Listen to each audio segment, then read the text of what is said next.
Hey there, We Can't Wrestle podcast listeners. If you haven't noticed, we have switched our server to Anchor. If you haven't heard about Anchor, it's the easiest way to make a podcast. Let me explain. First of all, it's free. There are creation tools that allow you to record and edit your podcast right from your phone or your computer. Anchor will distribute your podcast for you so it can be heard on Spotify, Apple, and many, many more. You can make money from your podcast with no minimum listenership, and it's everything you need to make a podcast all in one place. So go ahead, download the free Anchor app or go to anchor.fm to get started. Highly recommended by me and everybody else here at the We Can't Wrestle podcast.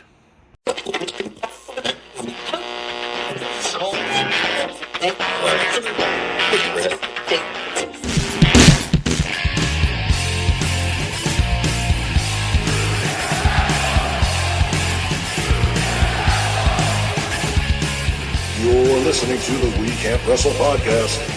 Now it's time for our host, Nate Manson.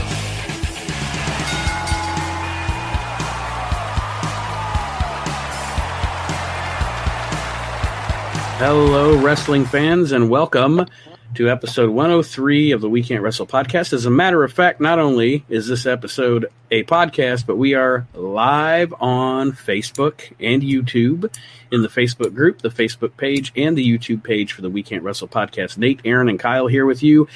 And this week's show is going to be a watch-along of WWF SummerSlam 1993.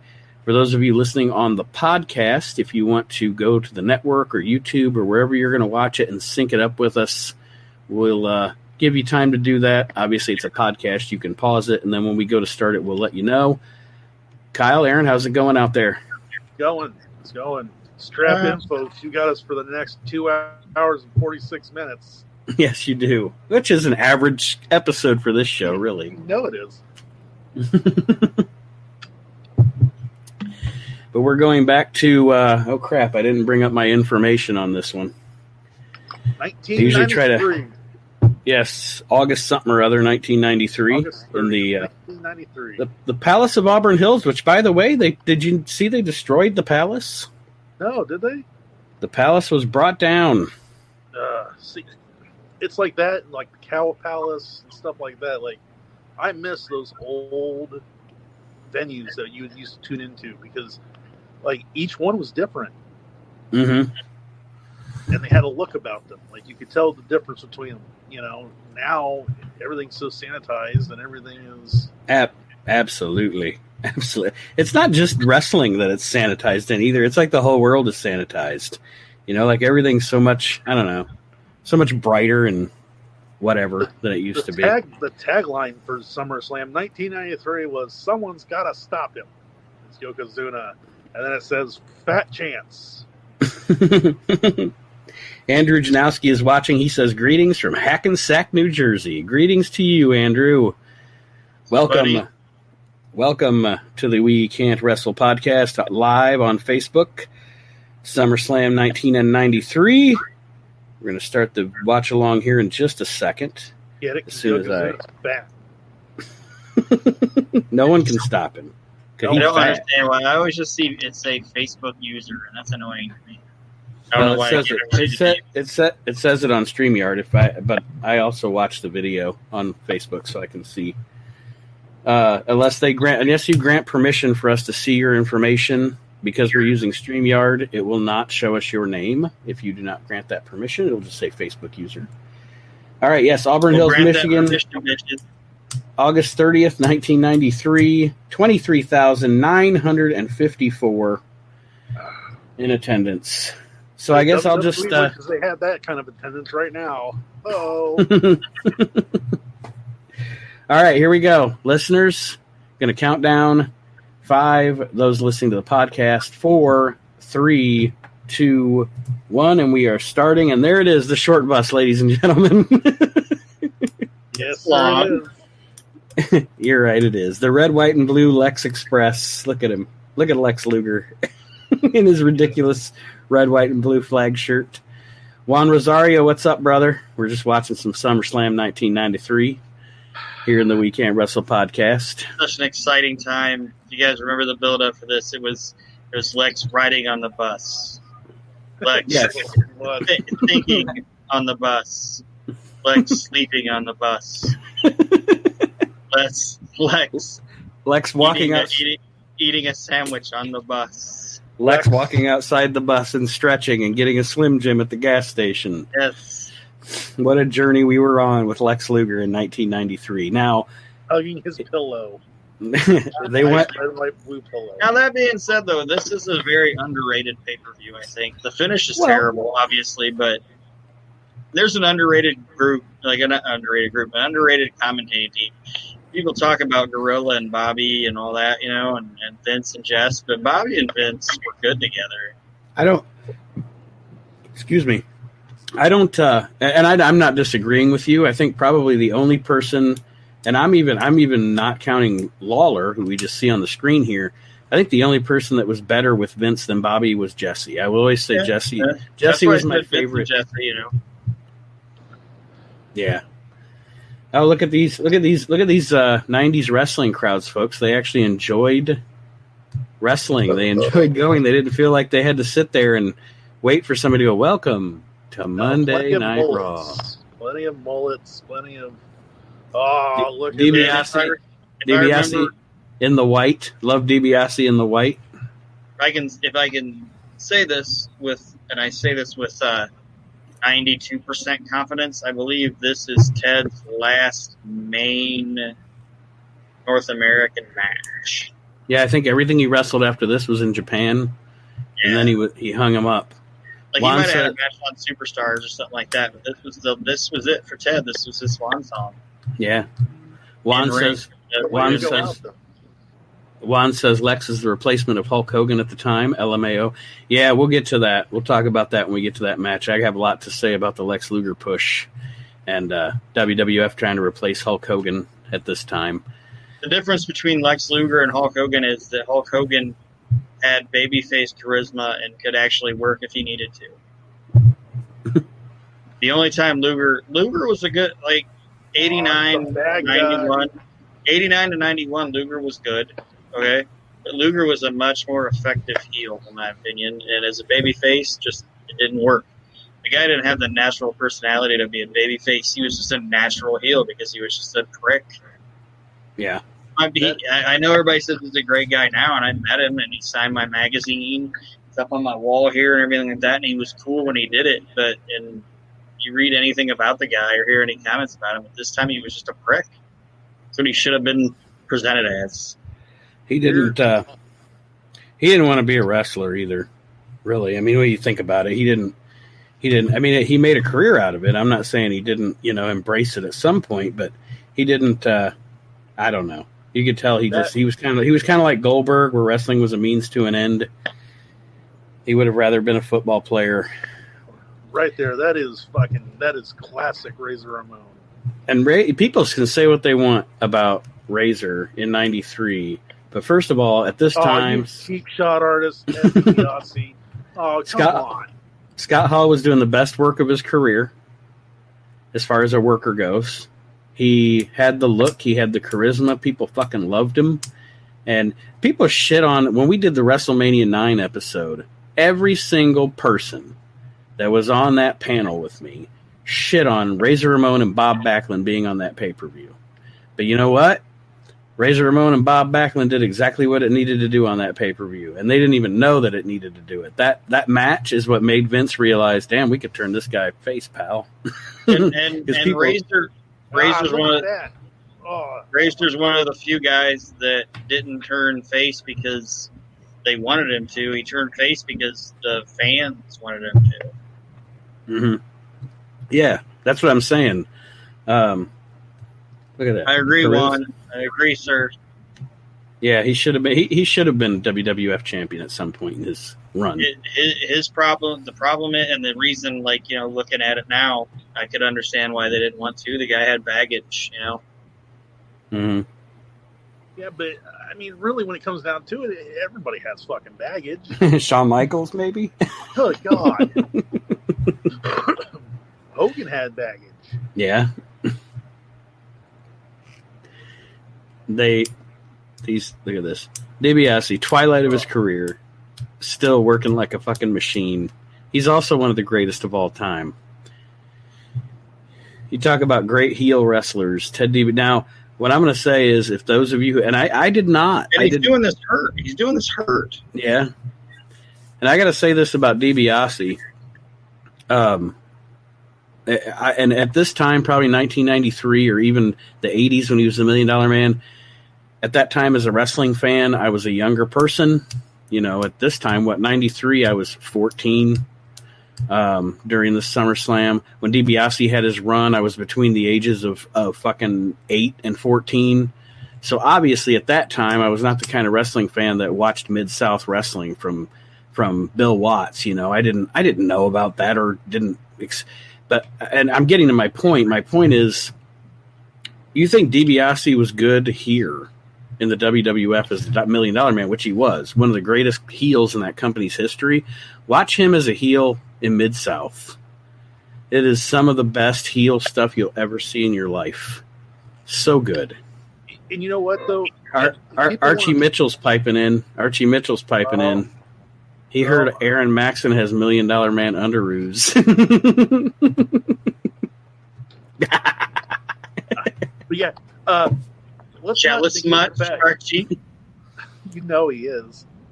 But you know, a lot of people shit talk him in WCW, but I think it was a brilliant move to bring him in as the benefactor for the NWO. Mm-hmm.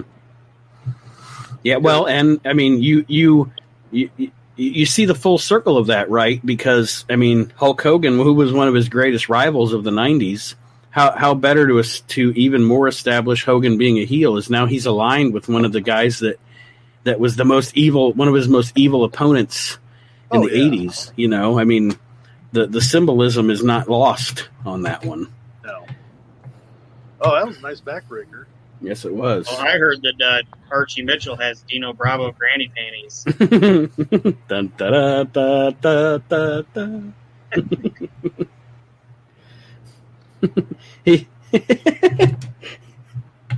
He puts his little Frenchie Martin in those and goes about his business. Sorry, Archie. Sorry. Brings a whole new definition to. This is an example of what. This is an example of what you do in wrestling too. Like I said, this was Ted's swan song, and what's he gonna do? He's gonna put over the guy they're trying to push next. You know what I mean? Mm-hmm. Spoilers on this fucking. People haven't seen this. Just saying, like, Ted's doing what you're supposed to do in wrestling, and he's doing right here. He's doing right here what you're supposed to do in a match. He's the heel. He's wearing the face down, putting him out, got him in that moment of desperation. Juan to start to come alive for him.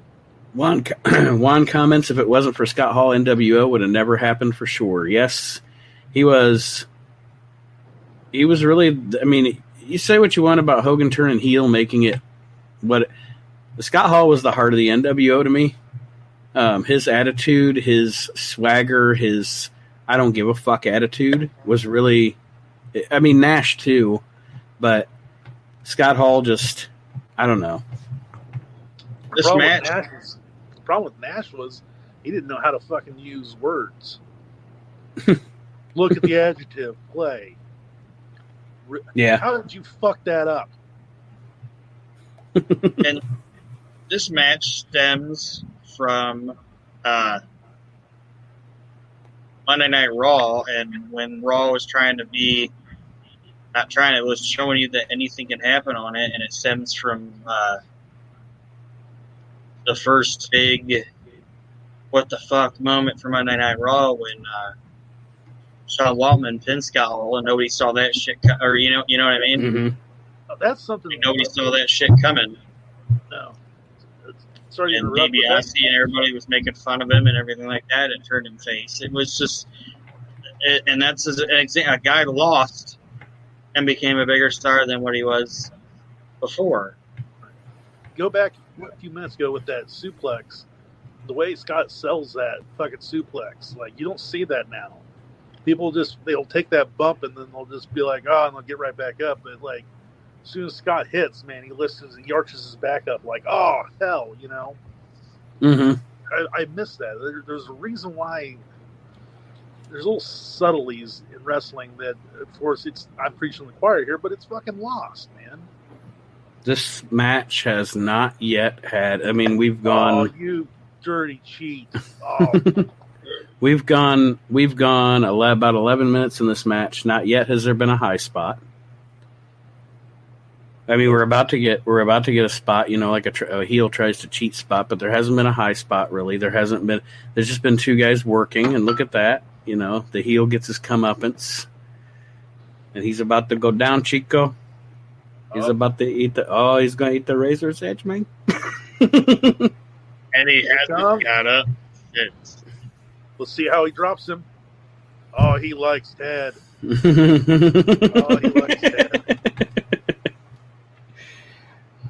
Juan commented they needed to turn Hogan. They need Hogan to turn heel because Hogan was great on the mic. He was he was. And also, Juan, to be honest, let's be honest, babyface Hogan WCW stunk. I mean, it just stunk up the joint. He needed that because his legacy was kind of tainted by that early WCW run. Archie, Ted was so smooth in the ring even as he got older. Absolutely. One of the best ever. And Jeremy Cotton is here to say Archie Mitchell sucks. No, he doesn't. So. If he does, I bet he's really good at it. Oh, hell. Look at that ugly son of a bitch. This interview is funny. About Rick Steiner's mom. This interview is funny because she calls him Rob and not Rick. You know, it's just funny because it's the WW. Well, no, but it's funny because it's the WWF. You know, Vince is probably like, "Who the fuck is Rob Steiner?" Somebody correct Marty Jannetty. What did he just say? Oh, that's Big Mama. That's Big Mama Pump. Big Papa Pump's mom, the Steiner's sister, looking like the epitome of the 1990s. There. Yep. Did she buy that? Good looking 90s lady, man. Did she buy that Aaron? with the holes cut on it? Good looking 90s lady, man. Oh, there's Jimmy. There's Corny. He's not making any racist jokes on this show. No, but he's got that neck brace on. Here comes an underrated tag team. Bob beat him up. Yep. The Heavenly Bodies, Dr. Tom and Gigolo Jimmy Del Rey, or Jimmy Backlander. What was it, Jimmy Graffiti in WCW? Johnny Graffiti. You know, Johnny Graffiti. Steiner's sister was a hot box wonder if she did porn. Hello, Archie. There's Archie. She's bringing you in. I'm in my head, the Michigan fight song, but as porn music is what's playing in my head. Dance. I loved when Jimmy Del Rey would do his skeezy, like, stripper dance thing. Now he's laying down. What are you doing? You guys, sorry if it's lagging a little bit on your end of it. This is a new way we're trying to do this, so we apologize. I'm watching it. It's not lagging. It lagged a little bit on mine. Okay, yeah, in the Facebook feed, it's not. He's good, man. Now I'm in the Razor Ramon voice. Juan says another guy that was a great heel. Another guy that was a great heel was Dino Bravo. You're right, Juan, and Archie Mitchell.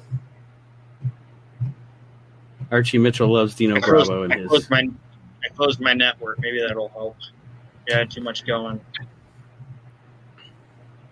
Jeremy Cotton says me and Aaron look like the Heavenly Bodies in the 90s. If so, I was Pritchard because I had the hair. What? I had the hair. I had the long ass hair. Here come the Steiner brothers ready to beat somebody up. Jimmy Del Rey was a skeezer, man. Are you calling me a skeezer? No, I was just jumping on it and being Dr. Tom because of the hair. Jimmy was the better worker too, though, so I'll take it. Jimmy Del Rey was a fantastic worker. Really not lagging on you guys? Huh? Yeah. It's not on the feed. If it's lagging on you, that's on you. Okay. But damn. Man, I don't know what the fucking problem was with the WWF and the Steiner brothers, because they had some great shit when they were there. This shit's good. Did. They had great matches.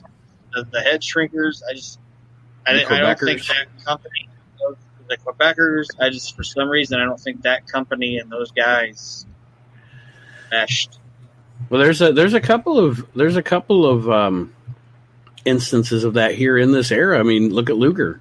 Like Luger came in lots of fanfare because they signed him away from WCW or whatever, and then they try to give him a push, and Vince or somebody decides that they're not WWF material or whatever. So I don't know. It's just, and to me, to be honest, the Steiners. Do you think the Steiners fit in the WWF? I think they could have. I mean, God, you just look at this. I mean, what is the last, probably 2 minutes has been nothing but the Steiners just laying waste to heavenly bodies. I mean, you're pushing them.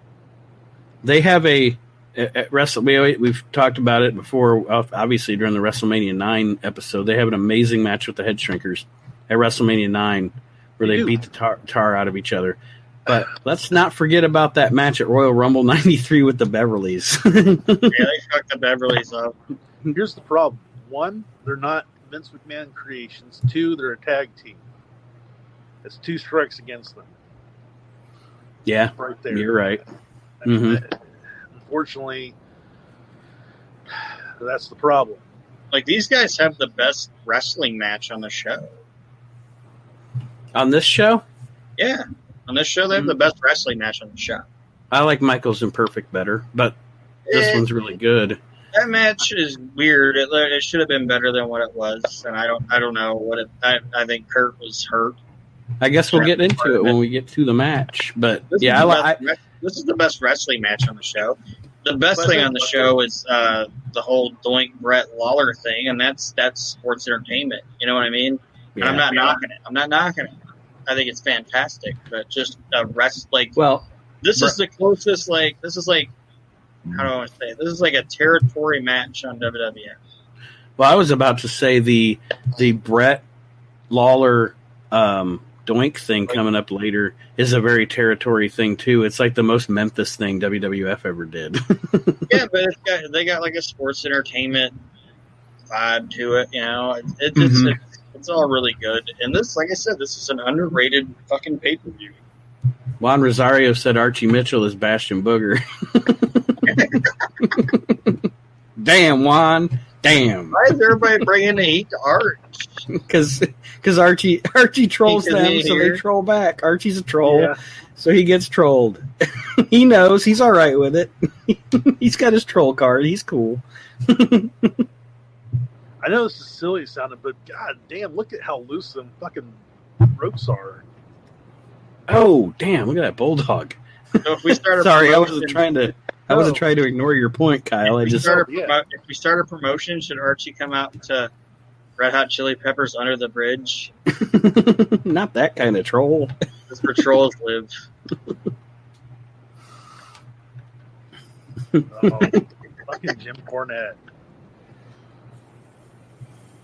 Jesus! Oh, Jesus Christ! Man, Jimmy Del Rey was the shit, man. Del Rey was like, "Fuck it, I'm doing a cannonball on Scott Steiner." I don't care if the camera catches it because they didn't. They didn't know that shit was happening. He just did it. Hell no.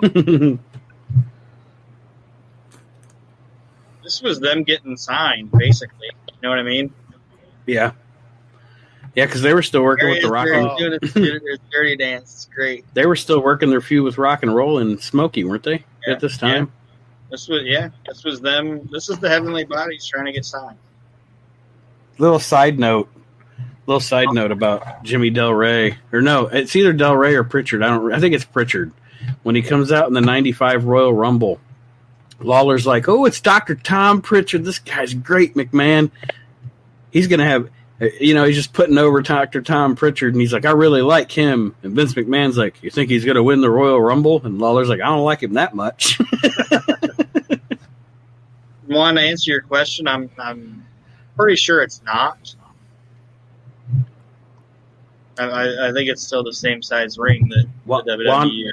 Juan asked, was the ring in the 90s bigger than what they have now? It may have even been smaller. The rings now to me look huge, and I don't know. They look gigantic to me now. So they can work all their little silly spots, do those little high spots. Plus, they have to have their 8-man elimination matches and shit. WCW's ring was what, 18 by 18? I think so. WCW had a tiny ring.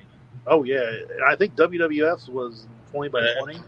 And WCW wrestlers had to adjust a lot because they weren't like the WWF where they took around the same size rings. Like the center stage ring was super tiny. When the Nitro ring was bigger.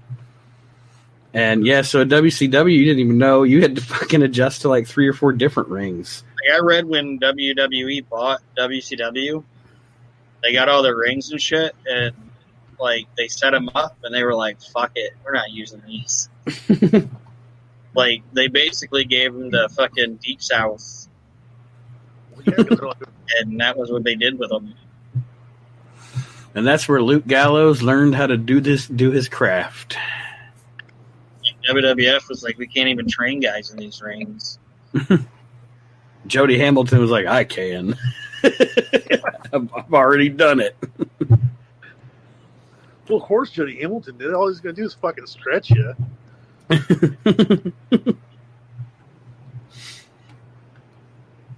So we know how many people are watching with us? Hold on just a second, I can tell you. Oh, they fucked that up. Oh, my God.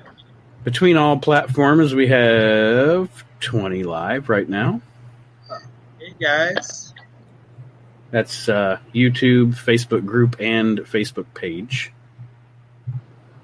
Hope you guys are enjoying. And those of you listening to this as an audio podcast, if you're not a member of our Facebook group, get in there. Oh, that was a nice. What the fuck are you waiting for? Have some fun with us. Bunch of stupid idiots. Stupid idiots. You're on the idiots. list. You're not stupid idiots. I'm kidding. Oh, here comes Ricky. Oh, somebody about to get fucked up. Yep. Oh. Here's something else that's this. Oh, that's I think you were about to make the same point I am. So go ahead. I was just going to say, here's something else that's enjoyable about this match. It's 4 guys that look completely different. Like they're not all. What were you going to say? Yeah. No, I was just going to say that little flurry there that Rick Steiner had, the way that this match is built, that's something that's missing in wrestling now. You know, I mean, you get to go watch any match on any average TV show, not even on a pay-per-view, and you'll get that flurry spot that Rick Steiner had 3 minutes into the match. You know, there's no build-up. There's no build to it. By the end of it, all three of these guys are through tables and ladders and shit, if this is today. I was just going to say, like, a guy that looks like Jimmy Del Rey would never have a chance in the WWF now. No. Well, I mean, what's his name? What's that little dude's name in NXT? With the hat and the hairy chest. I like him. I hate that guy. Oh, really? I like him. Cameron Grimes. Yeah, I like him. He looks like he looks different. He looks like he smells like stale farts. I don't like him. So did Jimmy Del Rey. You know, but it worked for him. Actually, Jimmy Del Rey looks like he smells like old Stetson. Let's not gloss over the fact that it's still impressive to see a guy the size of Scott Steiner do a fucking Hurricane Rana. Absolutely. And the match is over. The Steiners get the W. The WWF Tag Team Champions. Mama Steiner's happy. And look at that crowd going wild for the Steiner Bro. We're only 2 matches in, and this crowd's already been entertained highly. Juan comments the 90s storylines were much better, and it sold big time with the crowd. Absolutely. You know, you build a story. You know, something like there were. I'm going to use as an example something that happened on Raw this week. They had the deal with Tom Phillips. Seth Rollins was threatening him. Samoa Joe stood up to him. That entire segment was well done, but I wasn't into it because they haven't built to it. It was just all of a sudden Seth Rollins is threatening Tom Phillips. He hasn't hinted to us over the past 3 weeks or something that he doesn't like. You know what I mean? Like, there was no build there. I can't get emotionally invested in it. Now we have Joe Fowler here, who I think this was his one and only WWF pay-per-view. I actually tried to Wikipedia this dude one time, and he doesn't even have a Wikipedia, so I don't know his story. He was an NFL guy, I believe. I think he did. The only stuff that I remember, I know he did. I remember him for being the guy that was run. Remember when they were going to do the two battle royals, or the battle royal, and the next week the two finalists were going to face off for the Intercontinental title when Shawn ditched it. I remember him being the guy running down the participants of the battle royal, and he'd be like, "Doink, he's funny. Bastion Booger, he's smelly." Like, it was just this ridiculous. Like, everybody he introduced, he'd have something that he'd say about him. You know, Shawn, I gotta love 93, 94 Shawn, because, you know, he's great in the ring, but he's like trying to find his fucking footing. Mm-hmm. He's trying to, you know, because he's out of that whole boy toy thing with Sherry, and now he's kind of moving in, you know, his own thing, and he's still, like I said, just fucking peace signs? Really? And here he comes. Yes, sir. The Heartbreak Kid. I don't know who did. He's one of the top 5 guys to just give off that smug, arrogant. I'll always say this. I'm a huge Shawn Michaels fan. He's like my number 2, number 3 favorite of all time. That list is fluid, but he's number 2, number 3, up there with Brett and Randy Savage. But I always enjoyed Shawn much more as a heel than a babyface. Shawn Michaels is, other than all right, in this age, because Shawn Michaels really is 2 Shawn Michaels. He really has 2 careers, if you think about it. But in the pre-2002 era of Shawn Michaels, before he came back, always preferred him as a heel. He's obviously a personality, a natural heel, but so much better as a heel than a babyface. Like, look at this. He's so fucking smug. And he's so good at it. When you come out when you say that you've been saved by God, it's kind of hard to be a heel then. This is when he said that Chief Jay Strongbow was calling him Tiny Elvis. Because he was chubby? Yeah. And here comes another one of my favorites of all time. Which is also... Mr. Perfect Curt Hennig. Oh, yeah. Probably the greatest natural performer ever.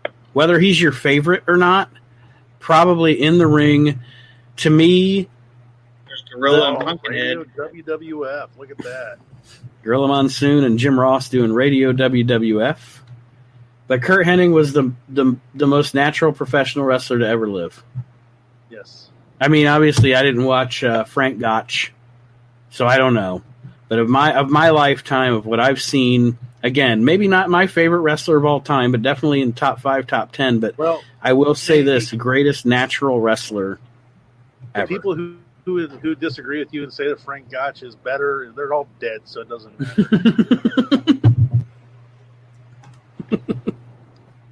Good point. Am I wrong? Super good point. No, you're not. It was a super good point. They're all dead anyway. Who cares? Fuck them.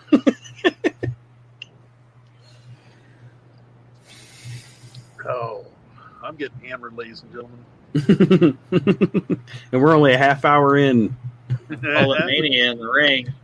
Yes, sir, it is. Jesus. Fucking Baby Earl. These two going to lock it up and have a great match. Like I said, Aaron said the Steiners and And the Heavenly Bodies was the best match on the card. I think this one's the best match on the card. I think Mr. Aaron, Perfect and Shawn Michaels. When it comes down to it, I think the problem is, like we've discussed many times before, it's Mr. Perfect and Shawn Michaels. Like, the expectations are so high. Like, how does it deliver? You know? Yeah. I mean, I don't know. Maybe I'm just a mark for the two guys, so I'm a mark for the match. Maybe I'm I'm a mark for him too, don't get me wrong. And I'm not saying, oh, this match sucks. No, I know. And that's the great thing about wrestling is everybody doesn't have to like the same thing at the same level, you know? That's good. That's good that we have a differing opinion. And then Kyle's going to be like, I love The Undertaker and Giant Gonzalez. It is my favorite match on this card. The fucked up thing is somebody in that building said that. You know what I mean? Like, somebody was like, that was amazing. Like, they drove home and they were like, Gonzalez Taker was great. Every wrestler has one fan. Every wrestler is somebody's favorite wrestler. Like, somebody out there is like, Giant Gonzalez was the greatest wrestler of all time. And they really liked El Gigante too and couldn't figure out why. Is it just me, or do they look like those the same guy? It's just got a hairy dick. Oh, that was beautiful.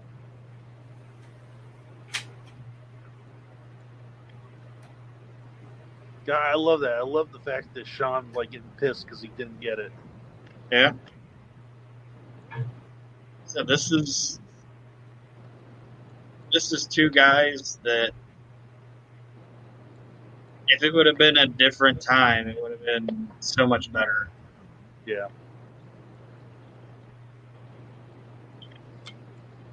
One, you're right. Who didn't love the Brooklyn Brawler? Yeah. You know, fuck. Brooklyn Brawler, Abe Knuckleball Schwartz. I can't see who said he was great on Baywatch. Oh.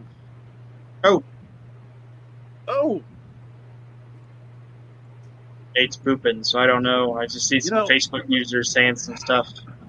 You know, we talked about Ric Flair having a great job. You know, he's synonymous with it, but damn, fucking Perfect to have a good one too. Yeah.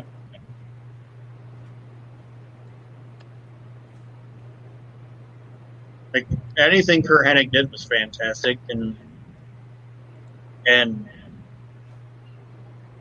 basically nothing the guy did he was bad at. Like, he was fantastic in the ring, was fantastic as a commentator. He was a great manager when he was with Rick. You could put Kurt in any role and he would shine. There's not a lot of guys you can say that about. It's like him and like Jerry Lawler. Yeah, and that would be. You think back to WCW in 1999 with the West Texas Rednecks. Like, it's because of Kurt that thing even got over. Yeah. Just think about it. What a shitty gimmick. I thought the gimmick was fun. Right, I know, yeah, because Kurt made it fun. But I'm saying, like, it is a shitty ass gimmick. Like, to think about, like, oh, you're gonna be a country. Oh, that was nice. Catching the arm drag on the jump off the top rope. Yeah. Right here is something I missed today too. Like, Perfect's grabbing that arm, working on that arm. You know, he's picking that body part to dissect. We don't see that now. You know, it's almost like they don't want to win the match. People might get bored now. Well, fuck them. It's just a matter of retraining your audience. And this is the perfect time to do it with everything going on.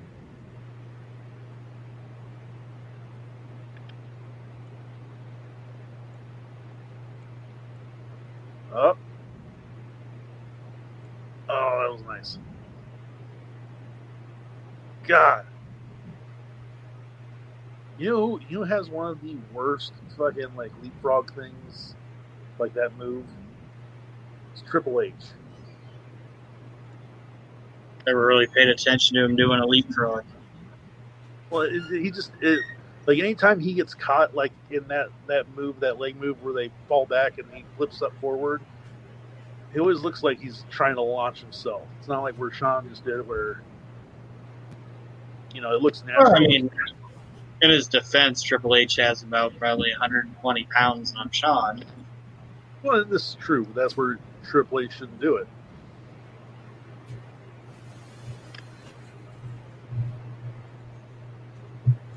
No.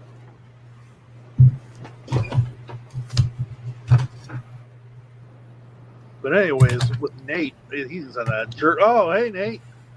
Hi. I was watching. God, I love these. I love those, successions of elbow drops. To make a point, again, to wear your opponent down like you're supposed to. Yep. That's what I was talking about earlier was like, oh, look at that. Purvis grabbing the arm, putting the hold on, trying to win the match.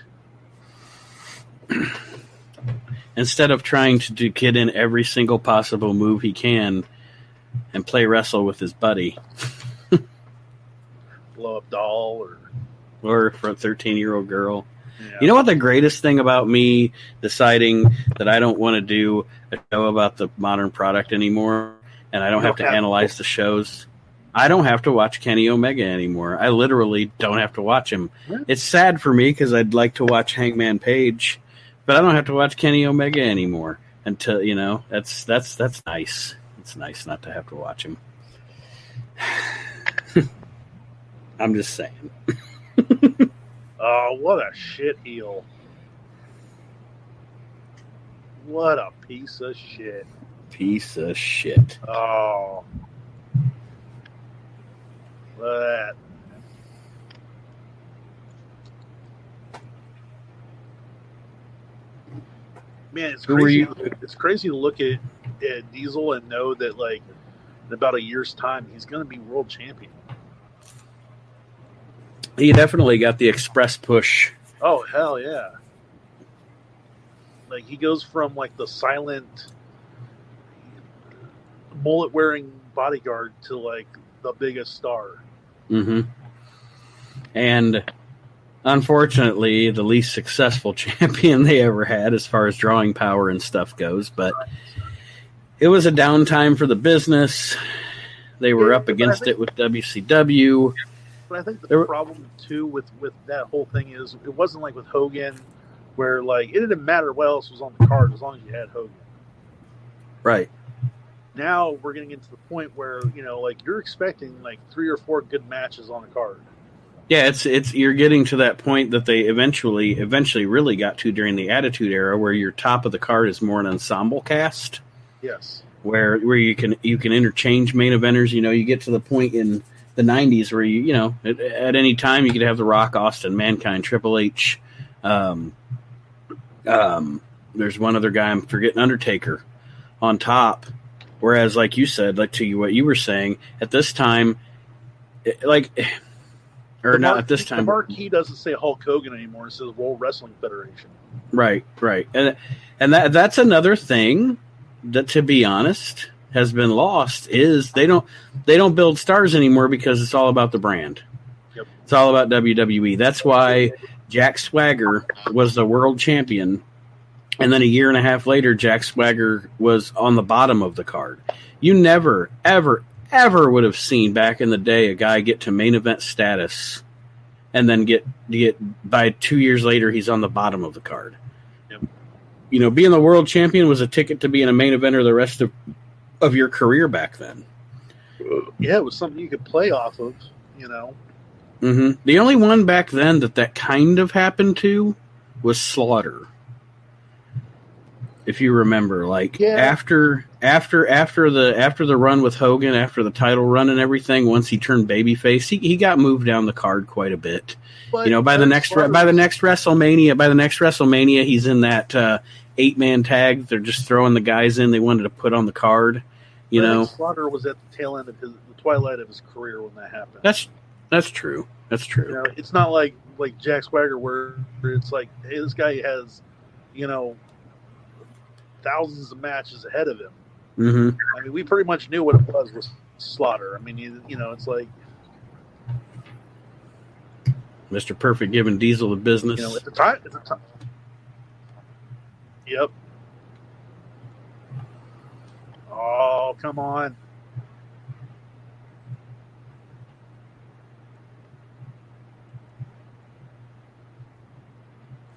Jesus. Fucking Earl. Yes, that's exactly what an outside, I guess, I don't want to say manager, bodyguard should Yep. be. Is that fucking, I miss that doing the shit behind the ref's back. Being that pestering pain in the ass, you know, your baby face is gaining the advantage, and now thanks to this SOB on the outside. And now look at that. Shawn Michaels raising that belt up. Yep. Perfect giving Diesel the business, giving Shawn Michaels the business. So your match didn't have a satisfying finish, but it has a satisfying outcome at the end because you got a little beat down here from the heels on Mr. Perfect to keep some heat on the feud because the feud wasn't over yet. They were probably still going to work the loop. Yep. Give him just a little bit, just a glimpse, a shimmer of hope, and then cut it off. Mm-hmm. Build heat for the return. Because back then, I mean, it's not at this time. Things are changing. 93 is a year of change, but wrestling was still kind of booked based on how you booked when you were going to be in Madison Square Garden in September, but you're coming back in October. You know, so you got to build something for next month in the Garden. Well, see, that was what I think was interesting to hear, like Bruce Pritchard and all them talk about, like with like Hogan. When Hogan would come to, you know, Madison Square Garden, they're always like, "Oh, why is he on in the middle of the card?"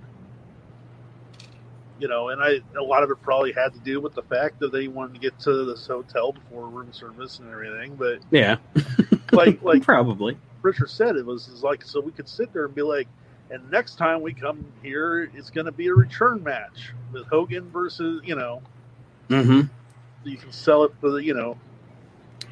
Here's another one of the greatest workers of all time. Joe Fowler interviewing the 1-2-3 Kid, Sean Waltman. Look at all the amazing workers on this show so far.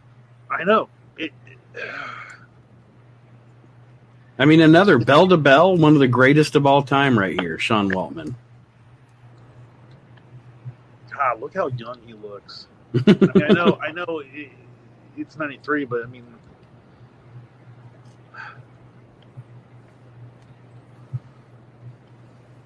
talk about literally a white meat baby face.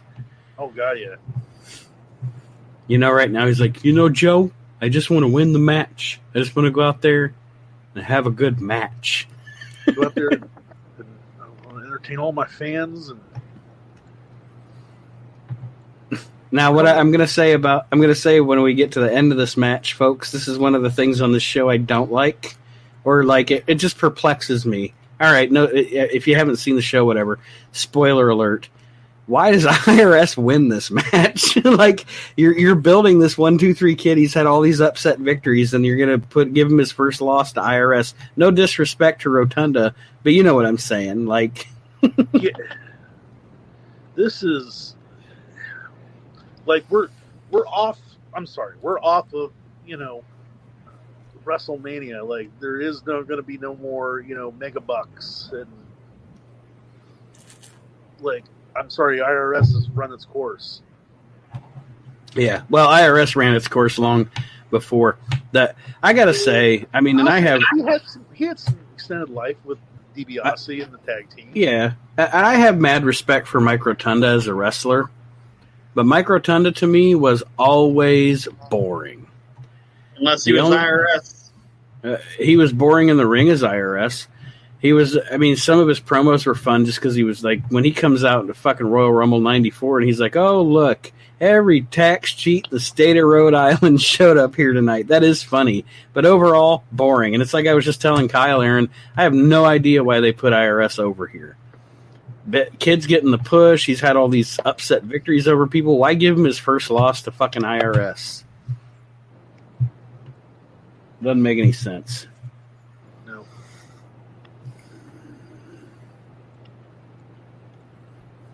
Well, Yeah, I was never a Rotunda fan. I don't know, just not my cup of tea, I guess. you know what? You know when he lost all charisma when he went and became Michael Wall Street, WCW.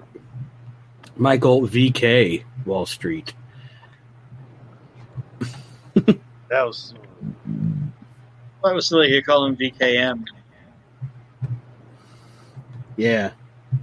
The epitome of the Monday Night Wars there, little pot shots at each other. WWF did it too. I'm not saying they didn't, but it's one of those things. Like looking back now, you get it. But like at the time, it was like the fuck. I mean, he was a pivotal member of the NWO. Don't forget that. Yeah, pivotal. He maybe went and got the coffee for Hogan. His entrance was when they officially started having too many members in the NWO, if that's what you mean by pivotal.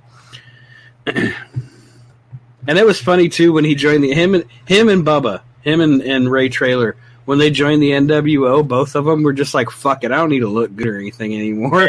Yeah. You ever notice that? Like they both start looking all shabby, and they just got like the NWO shirt, but it's cut off, and jeans and fucking long hair. Bubba got all big and fat, and his beard was out of control. Now, Ray Taylor before that was even pretty shitty because he was the Guardian Angel or something like that. Oh yeah, he was the Guardian Angel. He was the boss. Jesus. The Guardian Angel thing was ridiculous. When he turned heel and snapped, though, it was great. He's like, "They got right there, wasn't supposed to be in that ring." Oh, talking about a unkempt fat guy with a beard. Aww. We're welcoming Chris Wood for the. This for is those of screwing you- me up. There's like a 10-second delay because I'm watching on my computer and my phone's right underneath it. So I hear Aaron say that, and I'm like looking at the computer going, I'm not there yet. What the hell? Put your phone away. Oh, I have to watch it on my phone now. Well, turn your phone down. Better? You got to cut the audio off of something. Yeah, I didn't Jesus realize it was Christ, still it's like going through. 1990s radio when somebody tries to call in and fucking talk to the DJ. It's like, you mind turning your radio down, sir? But I want to hear myself. You fucking Mark. how do I know if I'm on the So- radio? So Chris, I was just talking about how I always thought Mike Rotunda was boring. I was kind of hoping they were going to play that spot a little bit more. I always love that spot when the fucking Yeah, kinda. the heel has the hold on and he fucking grabs that rope Mm-hmm. behind the referee's back and the referee turns. He's like, I wasn't doing anything. And the great part is when the heel did the spot where he let go of the rope so bad the rope is shaking the hell out of it, and he's just like, "Arr." And I love the fact because he gets the fans involved because the referee will be like, he'll be like, oh, ask them. And they'll be like, yeah. And he'll be like, oh, what? It was always fun to see the referee asking the crowd shit too, you know. Yeah. Like, did he do it? Yeah, okay, but I'm not going to disqualify him anyway. I just asked you. Now eat your popcorn, Bubba. Why should I take the word of a bunch of drunk hillbillies? And then the drunk hillbilly is like, well, why'd you ask, motherfucker? 1, 2, 3 kid with the flurry here. Sean Waltman, one of the top fucking workers of all time. And I don't know if you guys brought it up yet, but can we give a nod to the classic bow tie ref right now? Yes. Oh, and how about the ref having a name? That's always nice. Him other than Caucasian. just being the official. I mean, Oh, they messed that up a little bit. Don't they, think his shoulders there's like a few refs now that have names, but for the most part, yeah, it's not. Yeah, the only time there's Lady Ref in AEW, and there's Fester Ref in AEW, and there's Lady Ref 1, Male Ref 1, Male Ref 2. there's Freddie Long. Is there? Yeah, that guy. I feel bad asking since I'm like the one that watches it. I think the most out of all of us, but I don't know if the legless ref is still an Impact. I haven't seen him since I've been watching again. Oh, there's your winner. Yeah, and this, Your by the winner, way, Shane. this You went decision with makes the no lariat. sense. Makes no booking sense. But anyway, I believe it was the lariat. We're going to see it again. Oh, with the brain scan. with the brain scan, I'm sure Bobby's cracking a really funny joke right now. They always made Bobby do the brain scan, but it was never funny. It was always like you could always tell it was like a Vince joke. Yeah, I want Like you to say IO this, brain. The Good shit, IOU, pal. that's what he's doing with this. The IOU. And Bobby would even give it the ha ha ha laugh to let you know that. Vince joke. The IOU. That's Vince. Oh! Oh! There's Owen and the stupid heart. Owen Hart looks like a 14-year-old kid ready to go to homecoming. Owen and the stupid heart. Yeah, that's funny. That's stupid. Who's ever hosting, move your mouse cursor off the stupid heart's eyeball. Thank you. Bruce is stupid for like a lot of reasons. One, just look at him. Bruce Two, wanted to be the one. Anytime WWF would want to do something with the guy, if you read anything that Brett says, anytime they wanted to do something with him, he fucked it up. He tried to go into business for himself. He pitched the Owen story and wanted it to be him. And then he just go into business for himself. Thank God it wasn't him. Like, he Like- even like looks- in 90 he just like looks in like 90 a bitter man. Yeah. Like in 92, like he cuts that promo where the Hearts are supposed to be like supporting his brother, and he's like, Brett's an egotistical person, and then like he fucking hard way punches like I don't know, not hard way, like potato Steve Austin at like the Calgary Stampede. It's like, why would you potato the guy that they're wanting to put their shit behind? You know what I mean? Bruce Hart's an idiot. Here comes Brett. It's fucking fantastic. I love that jacket. They're about to do one of the best one-night angles in wrestling history. It's really sad that we can have the audio on. It's- Bruce is like Jerry- the original Dolph Ziggler. Don't compare Dolph Ziggler to Bruce Hart. No, I Sign mean back with on the and whole. get on your phone. I mean the whole. It should have been me shit. Dolph's right. I'm the one that sounds the most like my dad.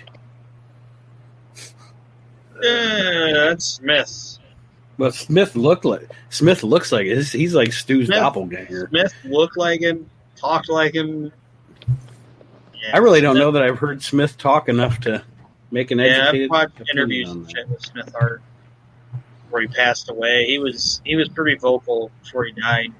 I love this here, man. Lawler's like, I was riding down 75 and some old blue-haired old lady ran me off the road. It's fucking fantastic. I asked these guys earlier, He's Chris. he's mad at the curtain. It's great. I asked these guys earlier, Chris, did you know they demolished the Palace? Oh, did they? Yeah, I saw that the other day. I was very sad. I went to a couple of shows at the Palace, not wrestling shows, but I went to quite a few concerts at the Palace back in my youngin' days, and it was like it's the way I look at the Toledo Sports Arena too. And I know that some people look at the Coliseums before it got renovated about this way around here, but it was a dump. But it was my dump. Well, I'm still I'm that guy though. I'm still kind of shitty that, given such the monumental footnote in this company, that Vince didn't buy the Silverdome. Right. Yeah. I mean, he buys every fucking thing else. Well, the thing is, what I don't get is, have you ever been in the Silverdome? No, I actually take that back. Yes, I was at the Silverdome. I saw Pink Floyd at the Silverdome. You know the layout of that place. It could have been amazing. That could have been like a Northern Territory. I mean, think of all the talent that we have coming out of the Michigan area. That could have been like NXT North. He could have actually put a physical Hall of Fame in that building. Yeah. Yeah. There was plenty of room. And like you said, with the history, you know, it ties into WWE. I mean, in all seriousness, is there really an arena that even the non-diehard wrestling fan knows of? The only other one it would be the MSG. Well, that doesn't count though. It's MSG. You know what I mean? There's arenas and everything, and then there's Madison Square Garden. That's right. That's like the Mount Olympus of everything. But I just never understood why Vince didn't buy it. It boggled my mind. I mean, you take MSG out of the equation. Even if we take it out, the only other arena in the world, the only other two arenas in the world that are probably that recognizable to people would be Wembley and the Tokyo Dome. Yeah, that's not over here though, so don't count. Right. But I mean, common people that know of wrestling or anything, everyone's memory is WrestleMania 3. Hogan and Andre in the Silverdome or the Superdome, brother. Whatever. But can you imagine how the foot traffic that would have brought to Michigan if he would have bought that and put a physical Hall of Fame in that location? Well, we know everybody on this show would have been there. You know, it's a couple hours away, man. We would have road tripped that shit out. Hey, we're not busy this weekend. What do you want to do? Silverdome.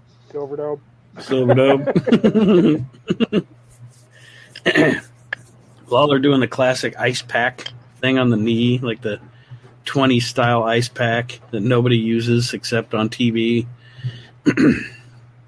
Pettengill's underrated, by the way. Those of you watching along with us on audio, if you want to be synced up with us on WWE Network, I am at 5752 because this is going to be episode 103 also. Those watching on Facebook or YouTube, welcome. Thank you for being here. We're watching WWF SummerSlam 1993. I'm here along with Aaron, Chris, and Kyle. Actually, right now, Kyle's blanket. But hello, Kyle's blanket. What's your opinion on this match? It looks like a fucking turtle. It's pretty good. It does look like a turtle. Kyle's not a furry. He's a Shelly. I thought it was Kyle. I didn't even know he left. Turtle. He is turtle. He is the ominous turtle. Now what's he doing to the turtle? What are you doing to the turtle? I'm teaching him the definition of love. Well, my. There's only one way that he needs to learn. You're like Marty. The turtle is. It's hiding its head on both sides right now. The turtle is Marty Jannetty, and you are the drug dealer. Oh, I was going to say that. That's the joke I put out. I put out that the first time ever that I moved to a small town community and somebody said, "You want to go back out and play? You want to go out back and play cornhole?" I was like, "Oh no, I'm in a Marty Jannetty situation." If I was his publicist, I'd be like, "Dude, quit fucking, just stop." You think Marty Jannetty has a publicist? He needs one. Here comes Matt Bourne. Here comes Bourne, guys.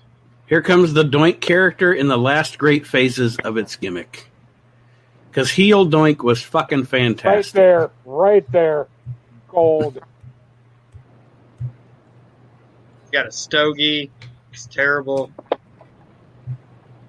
And the man behind the makeup, Chad Austin, was even like, nope.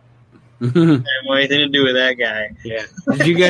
Did you guys hear that in the interview with Chad? When I talked to Chad about this is shit. This shit's funny because it was supposed to be Owen. Owen read Bruce. Bruce deserved it anyway. Yeah. Here it comes. Oh yeah, there you go. He fell on his fucking Owen head. was supposed to get in the way of him. I heard about that. Like Bruce said, if 1 ounce of water gets on me, I'm going to be pissed. And Owen was supposed to jump in front of him, and he waited. Owen was like, "Oh, you're going to be pissed."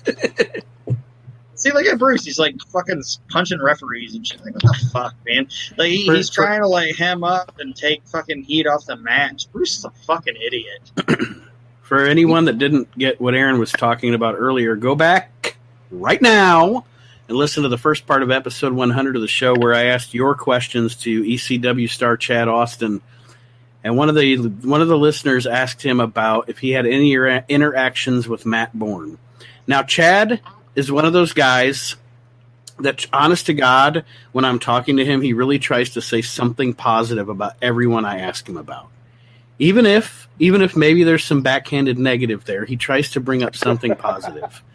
Matt Bourne, nothing positive. He was pretty much like, I just stayed away from that crazy fuck I was around him for. He said I was around him for 15 minutes. And I was like, that's enough.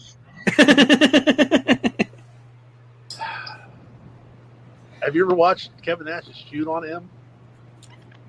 I don't think so. It's funny because Matt Bourne like goes off on Kevin Nash saying that like he should never been broke into business because he used the word fake. And he's like, because I'm not fake and my father's not fake. Nash is like, well, that's good because I'm not fake and my dad's not fake. We're real. We're right here. And basically, he's like, look, he's like, Captain Lou told me, he's like, there's only 2 things that are real in this business: the money and the miles. And he's like, he's like, I don't know who broke you in. He's like, but there's a reason why you ain't got no fucking money. I mean, he kind of snorted it all, I think. Yeah. But to give the guy credit, again, like I was saying, with what he was given, with this gimmick, he, because, I mean, Aaron and I have talked about it a million times because we talked about it when we were kids with our buddies. We always used to joke around about, one day they'll have a wrestling clown, and then, you always think it's a joke. And then one day there's a wrestling clown and you're like, oh, fuck, this is actually happening. And I thought he did a good job with it. And fucking Rob Bartlett was like, there he is. There he is. Dork the Clown. Dork the Clown. And Vince McMahon's like, Dork the Clown. It's a stupid name for a clown. Dork. And then Randy Savage goes, his name's Doink. Randy Savage is the voice of reason. Yeah, he was the voice of reason in the 3-man booth of Rob Bartlett, Vince McMahon, and Randy Savage. We don't talk about those dark days. Those were fantastic days, Kyle. No, they were not. The infancy of Raw was fantastic. Them trying to figure out what the fuck they had, and Rob Bartlett had some funny shit until Vince started producing him. Once Vince started producing him, it wasn't funny anymore. But when they were just having Rob Bartlett be Rob Bartlett, he was funny. One of the most unwatchable episodes of Monday Night Raw is the one where Rob Bartlett is Vince McMahon the whole episode. Oh, yeah, it's terrible. I can't even watch it. You can't tell me that wasn't Vince McMahon's idea. Right. And Vince thought it was funny. And Vince thought it was funny. Oh. But.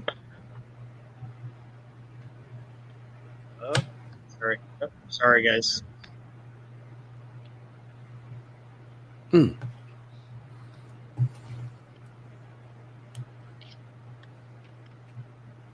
This is just 3 talented human beings.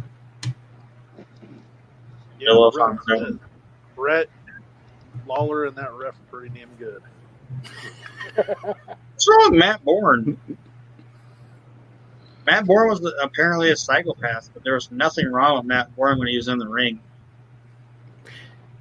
Yeah, I mean, you can. I mean, let's be honest. I mean, Jake Roberts. Jake Roberts. Shitty I watched. person. I watched Jake Roberts on my TV, and I am fascinated. And his psychology blows my mind. He's one of the greatest workers and promos of all time. Piece of shit human being. Yeah, I mean that's fine. I can ignore that and let him entertain me on my TV. Piece of shit human being. I'll keep saying it over and over again, but Lawler ain't that great either. yeah. Come down to it. He's got his vices. They ain't coke, but it is what it is. I don't want to touch that one.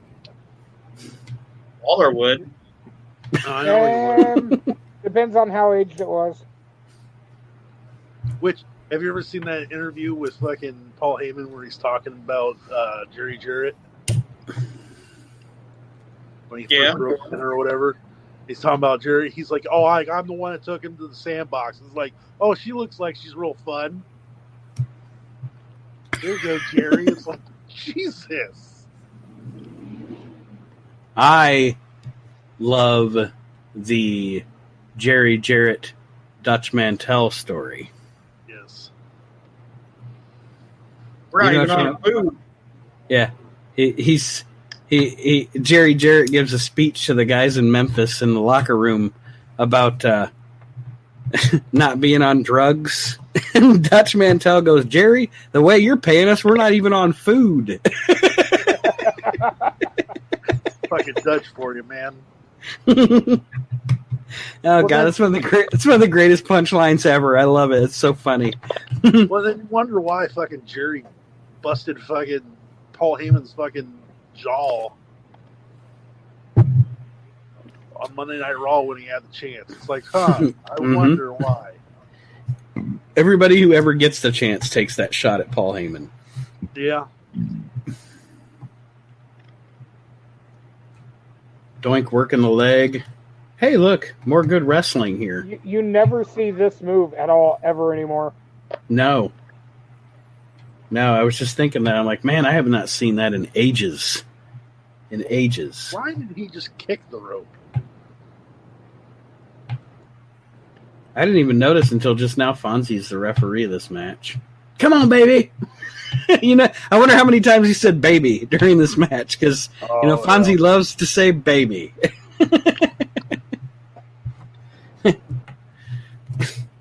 I'm still sitting here wondering why we don't see that move. I mean, we have so many current roster people that focus on legs for finishers, and no one uses that. I don't know. Because it's not. That's it's not not good storytelling, pal. Oh, Ooh, and he sold it perfectly too. Look at that sell job right there. That's great. But no, the reason you don't see a move like that anymore is because, if we hold that move for a minute and a half in our 7.5 minute match, how could we ever get in every single spot we've ever learned in our life in our match? I mean, if you think about it, we only have one person who still utilizes rest holds, and half the time he's given shit for it. Are you talking about Orton? Because he does. Yep. Yeah. Randy Orton. There's not a wrestler in wrestling at this very moment that has better psychology than Randy Orton. And Kyle what and I I get is people like Keith Lee and Dijakovic, they are built for rest hold type things because to me, like the big monster type guy doing a rest hold type thing, it just gives off more of a pain type scenario Jerry. Because it's a big fucking dude. God damn. Right. I was going to say real quick earlier, I love the fact that, like, when Brett does that elbow drop, or that forearm drop, that he goes up to the second turnbuckle instead of going all the way to the top. It's little shit like that like makes him stand out. Well, I'm being perfectly honest from a physics standpoint. Yeah, I know wrestling's about exaggeration, and Owen is frozen right now here. I know wrestling's about exaggeration, but from a pure physics standpoint, the shorter you hit it, the more it would hurt. Exactly. Yes, the more impact it has. So yeah, I mean, Brett ever go off the top? I don't think so. He even did his superplexes off the middle rope. Yeah. Yeah. Brett's like, I'm not going to the top rope unless you pay me an extra $10K. Like fucking New Jack when he would jump Bruce off. is like, I'll do it for 2. Everybody's like, get the fuck out of here, Bruce. Bruce is like, I'll do it for Hall of Fame induction and some Krispy Kreme donuts. There's Jack. There's Jack Jack on Tunney. the Take Tunney. Jack on the Take Tunney. That's what Bobby always called him. Bobby Heenan at Royal Rumble 92 goes, best president since Noriega. And I love the fact that he came out and Doink's like, nope.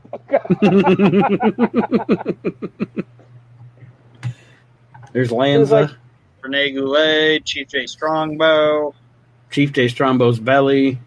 Pat Patterson. All of Vince's old buddies are out there, man. There's Joey Morella.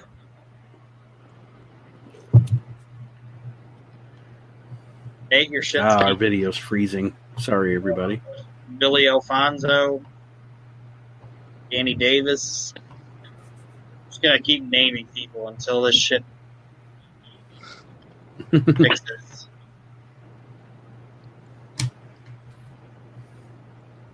You want to get the patty melt? Yeah, I'll get the patty melt.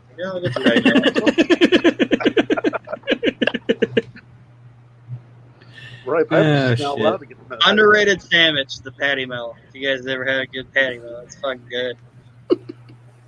According to Roddy Piper in his Hall of Fame speech, he's allowed to get the patty melt again.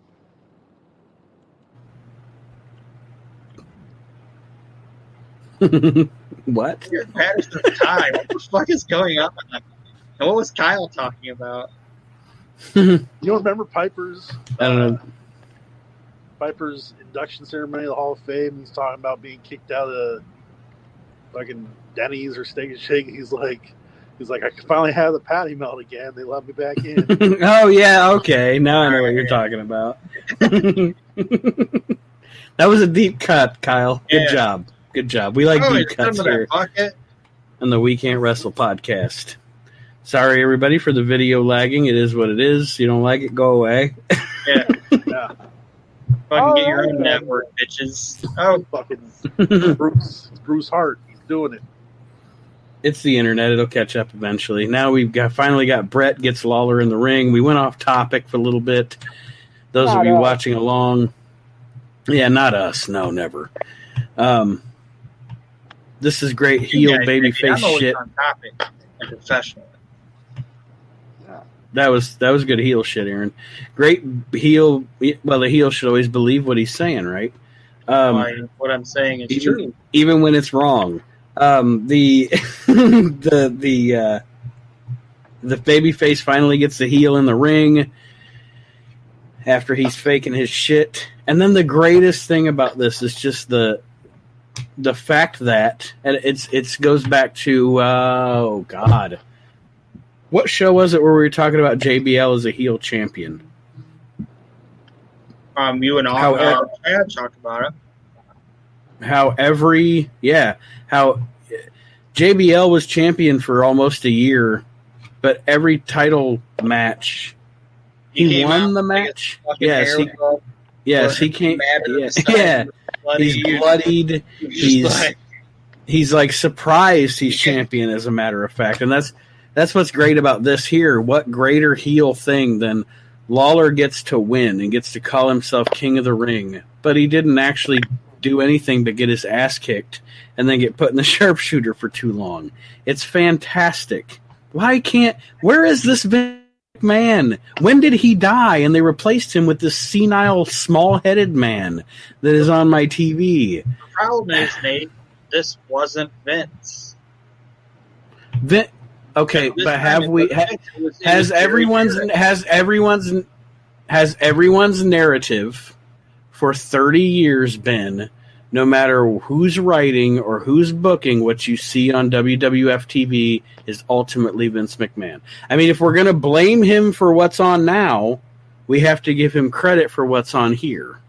I'm just being fair. But it's true. Now, But I'm just saying, like, at this time, it was Jerry Jarrett writing this shit. you also had back then. You had people who could actually look at Vince and be like, "That's a shit idea." Well, not only Like- that, you also like- got to remember you had staff more of his age group where he wasn't going to feel the need that he had to double check, triple check everything. Like, I don't hate Bruce Pritchard like a lot of people do. I don't hate the guy. I think he's funny. Okay, I don't think he's stupid to the wrestling business, and he contributed what he contributed, and he should be respected for it. Okay, but what I disagree with Bruce Pritchard on is the fact that Jerry Jarrett was a fucking idiot and didn't know what the fuck he was doing. Jerry Right, Jarrett, and- knew what the fuck he's doing. And I agree with that too. Jerry Jarrett and Jerry Lawler obviously knew what they were doing because Vince McMahon killed every single territory except Memphis. He Yeah. couldn't kill Memphis. Eventually, he had to accept Memphis because they were so good at what they did with that territory. When every single territory was dead, long after wrestling had become a cable network and network television product, fucking Memphis was still there doing big houses at the Coliseum. Then people in Memphis were still like, "Woo, Jerry Lawler!" Enough to where Vince went there. Yeah, and did his first Mr. McMahon. Look at these Yeah. hearts. Why do hearts always Oh, dress terribly? Wow.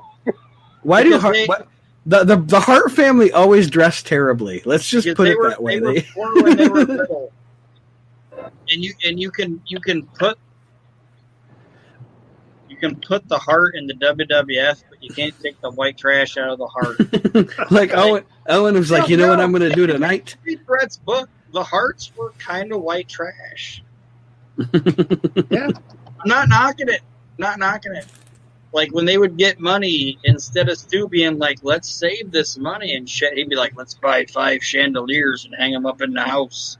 Like, no, maybe we should save this money, Stu. And buy 5 chandeliers And, and you a want to go down to the dungeon and wrestle me for it? Not You really. wrestling Stu down in the dungeon while a cat's taking a shit in a litter box right there beside you.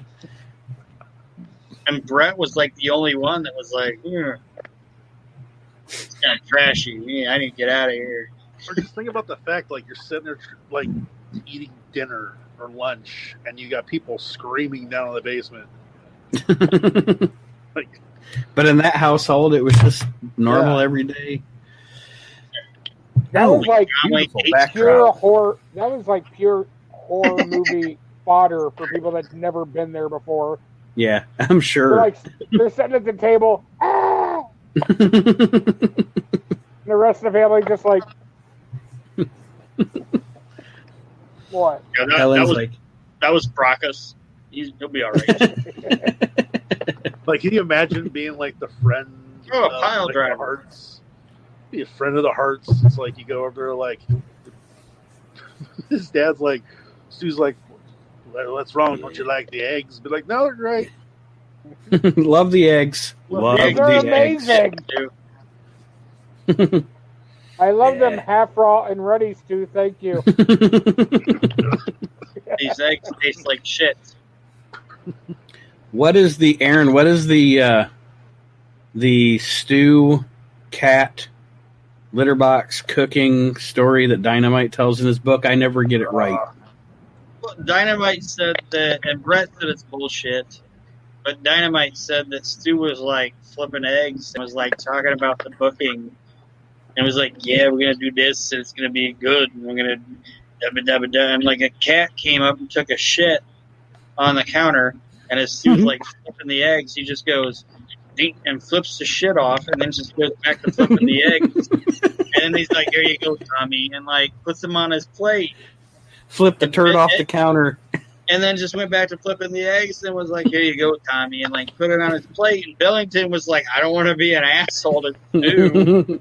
And that We just story, ate the I egg. believe Dynamite and not Brett because of all the other stuff I've heard about the Hart family and how they really were kind of white trash. Tommy Billington was pretty fucking crazy and white trash too. But- And like Like when you watch, Brett said Billington would be sitting out on the porch, like the back porch, and the kids would be outside playing and shit, like running around, and there'd be like jackrabbits and shit running around in the backyard, and Billington would just be like boom and just shooting at the jackrabbits and shit. Kids were out there playing. To the point where Brett looked at his wife and was like, "We can't bring the kids to Tom's house no more. No but, more. like Like we're when not you coming watch back. Like we can come back. We ain't bringing the kids to Tom's house no more." when you watch And wrestling with then shadows, Brett said he like brought like he invited Smith over one day, like in like '99, and went upstairs to like take a shit or something, and came downstairs, and Smith wasn't anywhere to be seen. And then when he found him, like Smith was like going through his fucking like dressers and shit in his room. Like Smith was just gonna steal shit from Brett. Fucking family's crazy. Owen was the only sane one. no, you know And- what though? I say and- Helen was pretty sane too because like if you watch her in Wrestling with She didn't Shadows, leave. She's pretty nuts. She didn't leave. but she's just like I asked him, it was like, how long are we gonna be in this? He's like, oh, only a couple of years. He's like, well, I don't want any of the kids marrying wrestlers. She's like, oh God, they all married wrestlers. They all became wrestlers. Like, oh hell, I'm sorry. And I'm not saying Can that Helen wasn't a great lady. And I'm not saying that the Hart family wasn't cool as shit. Right. I love insane people.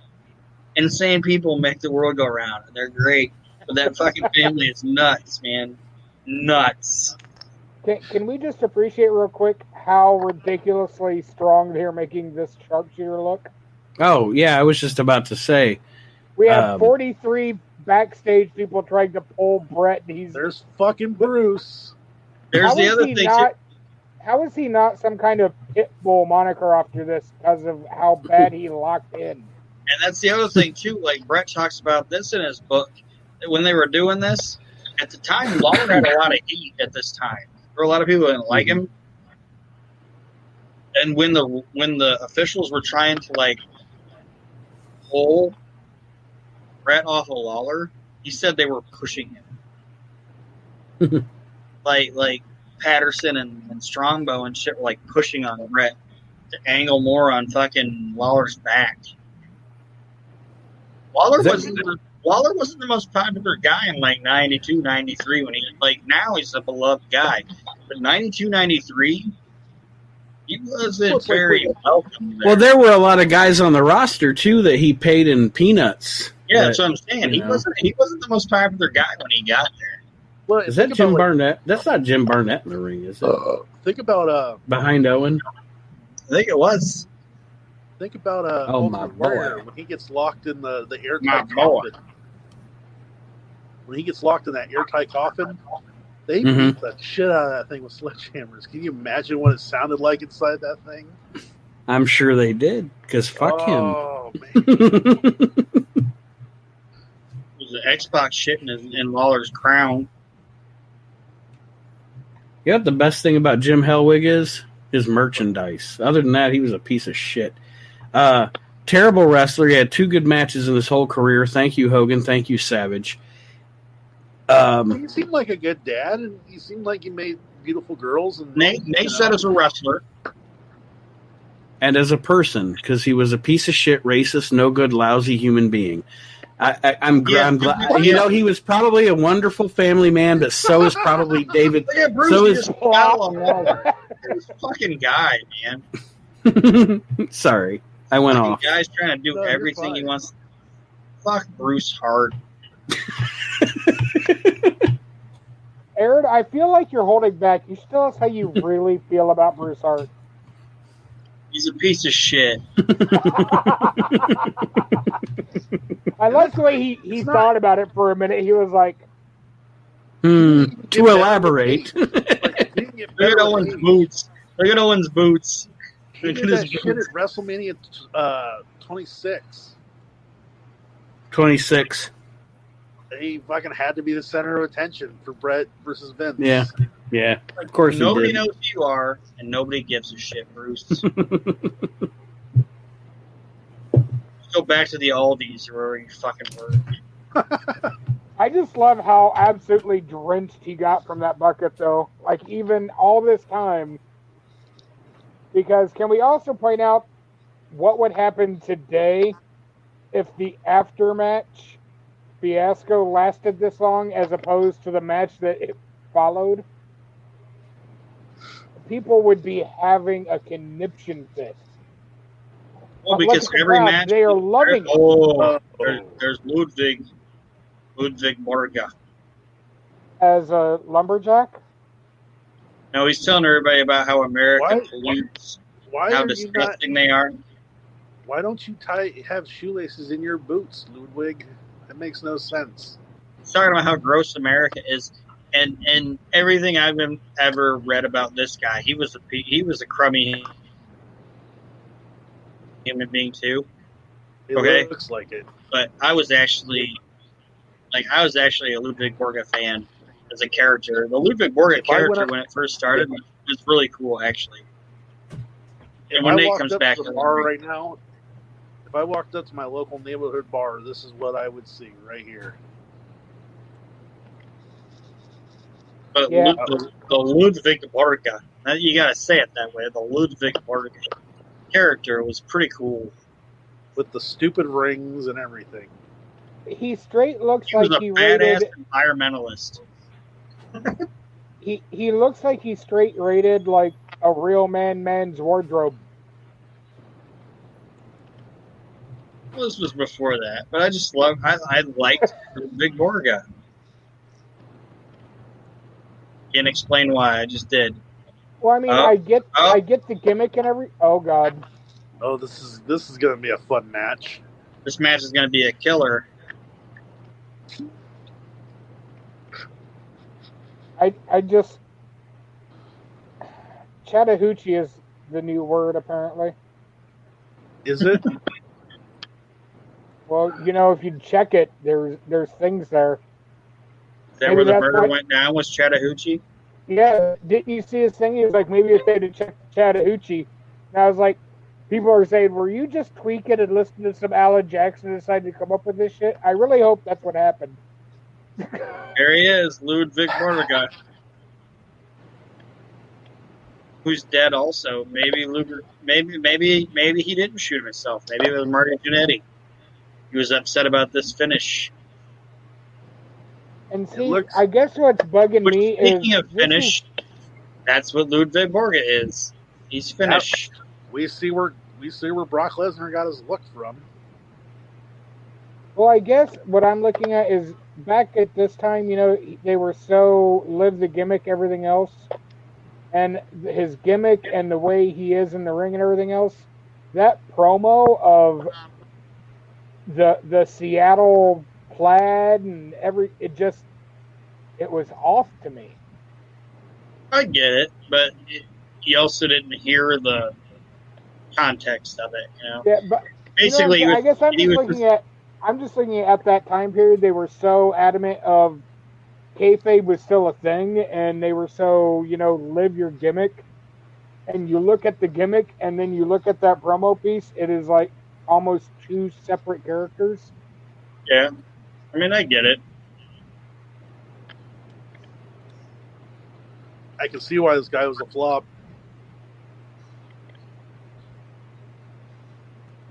Yep.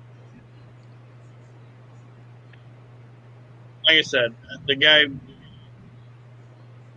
was across the board a horrible person, but I liked the gimmick, I liked the character, and I didn't mind Ludwig Borga. Well, This match is weird. Like, I don't know why this match is here. this is I don't SummerSlam. understand it. What did that sign say? What hate section? Huh? Ludwig's hate section.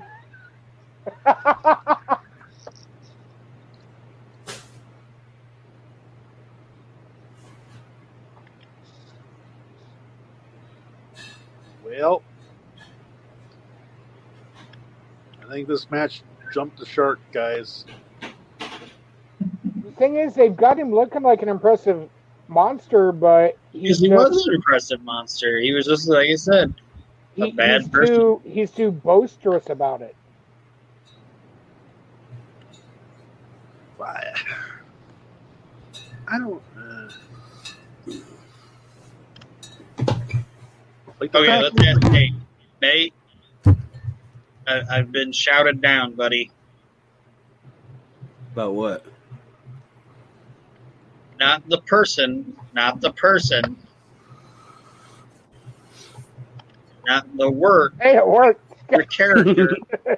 The character, Ludwig Borga. Yay or nay? Yay. That's what I said. The character was great.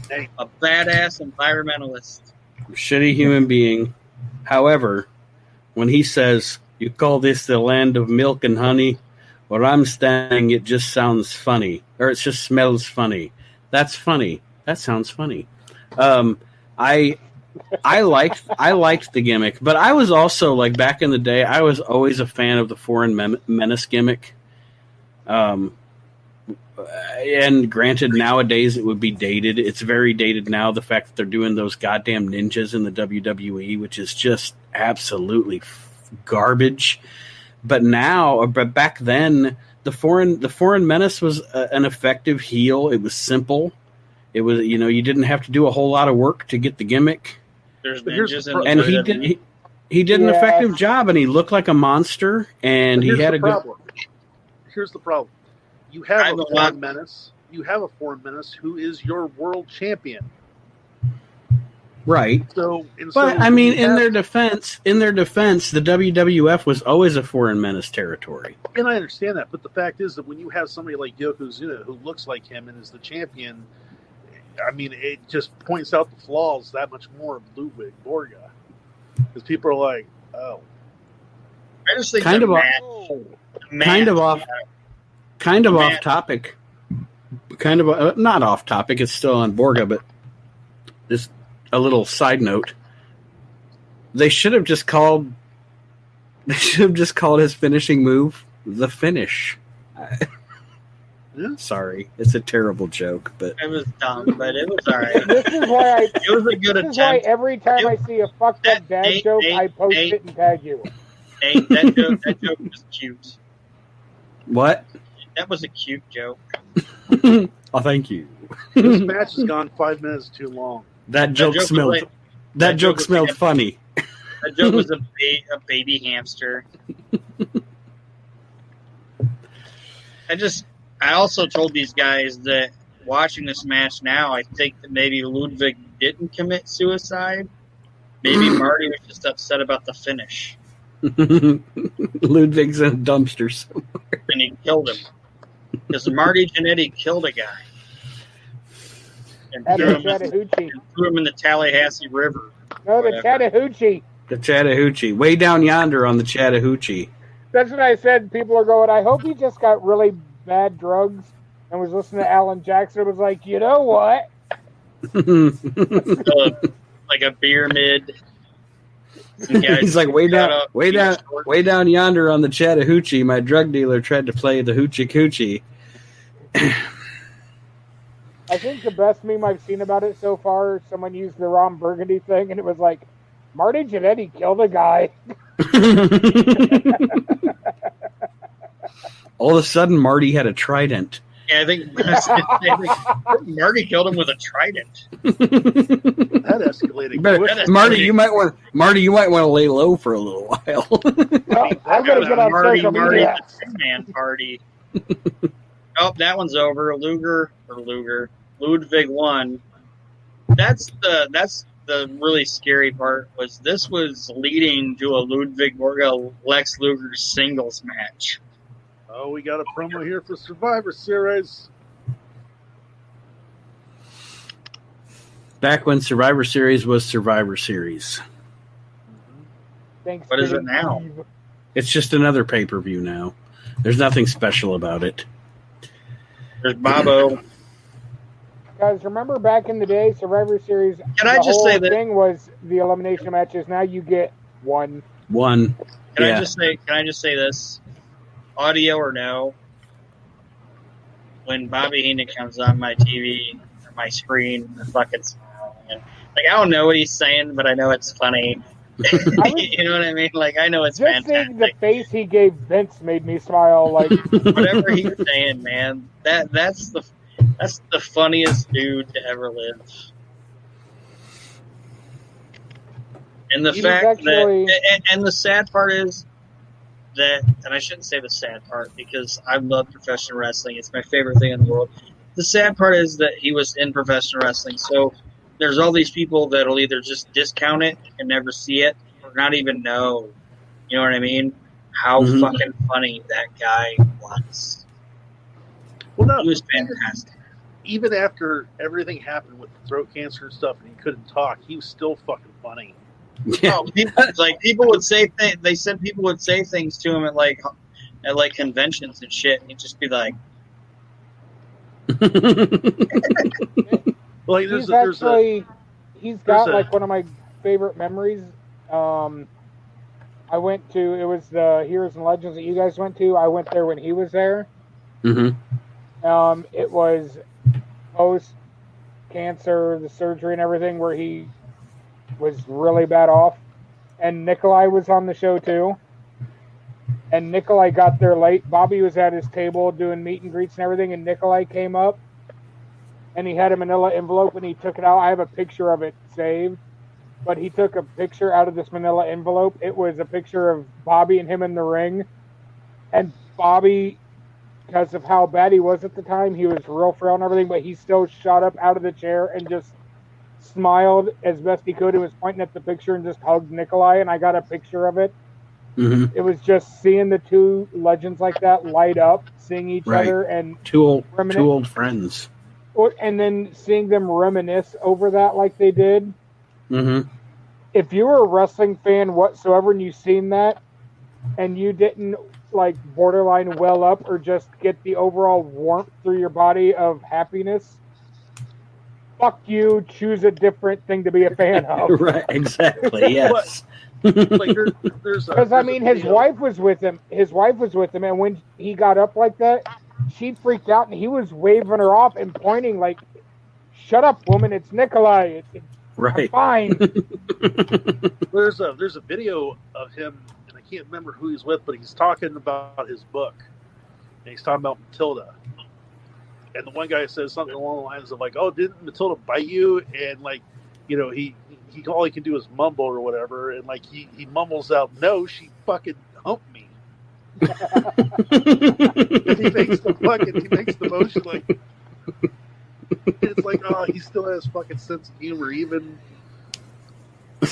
Those of you listening to the audio of the show, we're now currently heading into the Undertaker Giant Gonzalez debacle.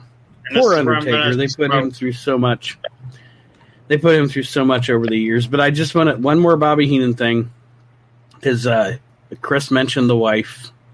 One of my favorite lines in his Hall of Fame speech is when he mentions his wife and the crowd cheers and he goes, no, you haven't had the meatloaf. It's so funny. Speaking of wives, when I found out that Harley Race's wife's name isn't really BJ, because like there was like, no, he calls her Oh, hey, BJ. it's a furless siglet. Sorry. No, that's fine. But no, like her name isn't really BJ. They asked her like, why do you call her BJ? He's like, because that's what she's the only thing she's good at. Like, oh, Harley. Harley. Oh, Harley. Ugh. So can we talk about... random question? I'm Mhm. I'm looking at this right now. Who was in the back? I'm just going to pretend it wasn't Vince because we can't blame him for everything. Who was looking at this big menacing monster in this atrociously already airbrushed bodysuit and went, We should add some faux fur.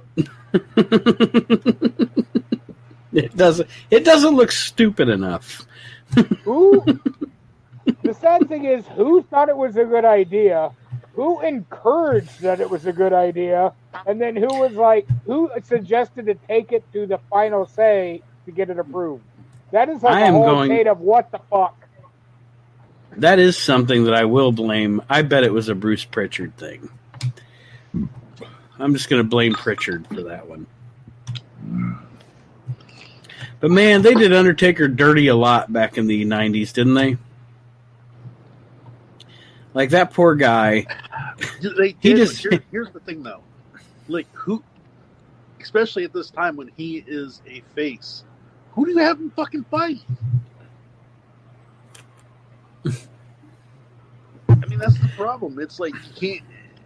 If he's a good guy, it's like you gotta do something. You can't. I think what saddened. Sorry, go ahead. No, I was just going to say, I see what you're saying, Kyle, but man, it was like every time some guy who was a big, shitty worker came into that company, well, who's he going to feud with? Just give him the Undertaker. Yeah, because like I said, if he's big, it's like you have to put if he's a babyface, you got to put him in jeopardy. Mm-hmm. I mean, no wonder the guy has, multiple injuries now that he's nursing through his life because he had to work through all this crap. The thing that freaked me out the other day, a couple weeks ago, looking at how ragged Taker looks, to realize that Billy Gunn is older than The Undertaker. Yeah, right? I realized that, and I was like, oh my God, he has been through hell and back. It's because he never had to be in a program with Kamala and Giant Gonzalez and King Kong Bundy and Great Khali. And let's be honest here, I'm willing to put money on the fact that Billy Gunn's had work done. Well, yeah, probably. I mean, he seems like the kind of guy that would do that. He's an ass man. I mean... And as far as this feud goes, I feel bad because, in my opinion, his WrestleMania match with him is one of Undertaker's coolest early entrances to the ring. Yes. For that match. Yeah, yeah, you're right. It was like his first. It was his first, and has that has the vulture, or whatever, and you're like, oh, this is all. Damn. Shit. We talk shit about it, but in 1993, I'm sure this is one of the things that sold this fucking pay-per-view. Well, and that is a testament to that's a testament to Mark and the gimmick. And I mean, let's be honest. People can say what they want about him, and I sometimes I don't understand why. But and it's not a point of contention. It'll take me a lot of time to explain it. I have no idea why I ever see anybody shit on the Undertaker on the internet, other than to be a troll. Now, and that being said, what I'm getting at is he took what should have been one of those Isaac Yankem doink. This is going to last for about a year. Gimmicks. We're going to let it run its course, and that was obviously that was their original intention. Their original intention was to build that character, to do that program with Hogan, and then he was probably intended to be gone. Away. And he turned that gimmick something else. He turned that gimmick into. I mean, can we say it's the greatest gimmick ever? I mean. Yeah. Because Hogan isn't necessarily a gimmick. Let me say that. Let me say this. Scott Levy is one of the greatest minds in wrestling, right? Yes. Okay. I saw an interview with him, and he said the two greatest characters ever in professional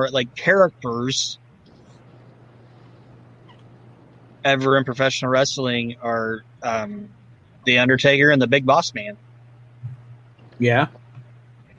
Like, it's two characters that shouldn't have got over and shouldn't have had any fucking longevity. And those two guys took those characters and made them. Exactly. You know what I mean? It's the testament to the guy behind it. And that's kind of the point I was making to and I know we talked about him as a person. Fucked up Harvey Whippleman. Well, I know we talked about him negatively as a person, but that's kind of the point I was trying to make about Doink with Matt Bourne too. You had Matt Bourne as Doink. He embraced it. He built it into something that you would never think it would have been as a wrestling clown. And the minute they put anybody else under the makeup, it became a goofy, stupid, boring clown gimmick. When you watch Matt Bourne in the gimmick, it's not that. It's a psycho guy. He doesn't even, I don't even think of, I mean, yes, he's in the clown suit and he's Doink the Clown, but when I watch Matt Bourne portray the character, I think of it as a psycho guy dressed as a clown, not a wrestling clown. If what I'm saying makes sense. No, it does. And you know what? And we can shit talk this match all we want, but the fact is that this match. Oh, the match is terrible. but but all this match was build up for Paul Bearer to get that urn back and see Undertaker sit up. Yeah, it's an attraction. And I know we were talking about him working Kamala, but Undertaker, like Mark Calloway, the guy, owes a lot to Kamala. Like, Kamala got babyface Undertaker over. I think Jake got babyface Undertaker. No, Kamala did, because Jake wasn't afraid of the Undertaker. Kamala was petrified. Oh God, hey, you're right. like Kamala doesn't get it. Like, Kamala, the guy, doesn't get enough credit for. Like, he sucked in the ring. Don't get me wrong, but he doesn't get enough credit for a guy that worked his gimmick fantastic and everything. But, like, Kamala got the babyface Undertaker over, in my opinion. I'm not laughing at you, Aaron. I'm laughing at Giant Gonzalez selling. It's fucking ridiculous. He looked like me when I wake up at 5 a.m. and I had too many beers the night before. And William Moody's like, yes, this is over. We're going home now. This is done. Typical Friday morning? Yeah, my typical truck day. Yeah. And how perfect were William Moody and fucking Mark Calloway together? Yep. That's one thing. Undertaker was always great, but he was never as good without fucking Paul Bearer. That was one thing I thought, honestly. I've said that in the past, though. I don't think the Undertaker gimmick ever would have gotten over if it wasn't for Moody. Mm-mm. No, yeah, he brought an element to it that's one thing that I think was, and I don't know. I don't know if it was intentional or if it was just we have so much content we have to leave some things out or whatever.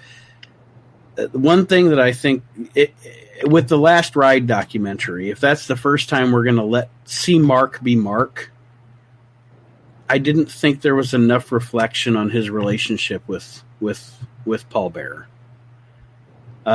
I thought that was missing. Like, if I'm finally going to get to see him as a human, I want to hear him talk about his friend a little bit, and maybe there was some of that. Maybe there was some of that fell on the cutting room floor. I don't know. It was probably because his friend wasn't there. That's the other part of it.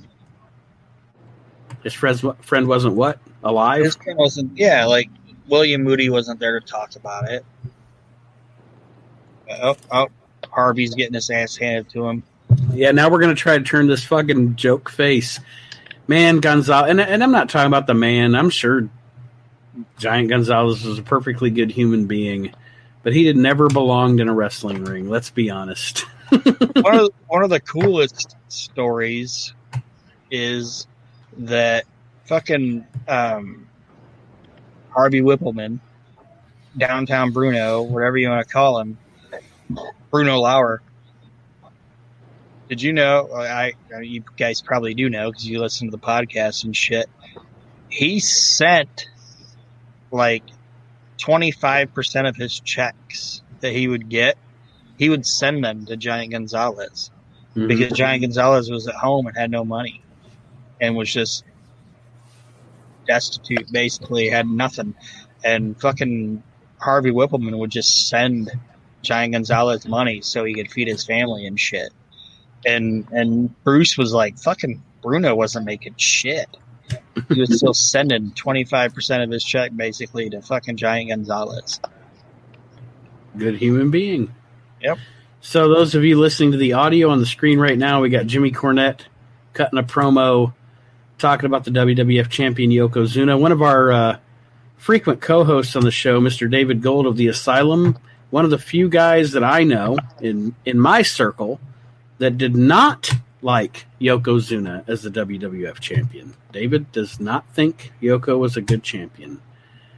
I think for this time he is, and the reason I always say that when he and I debate about it is, especially with the WWF. I mean, until this point, yeah, you can talk about the Superstar Billy Graham run. No, I mean maybe that was the only other one, but overall WWF until, I mean, what, like maybe 90.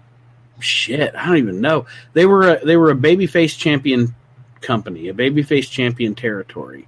And Yokozuna, in my time, in my generation, growing up, he was the first guy I'd ever seen in the WWF to be a long-term heel champion. I mean, Flair was only champion for, what, 3 months? Total? 3-4 months? Yokozuna was a heel champion, and he was an effective heel champion.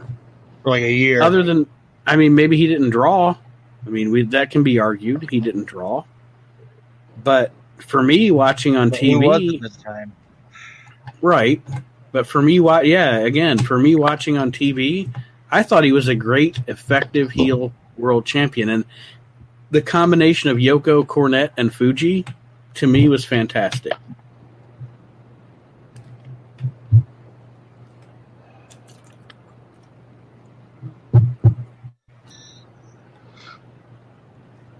And here come the smoking guns. Speaking of Billy. Oh, Billy. Good tag team. Honestly, fucking Bart is underrated. Yeah.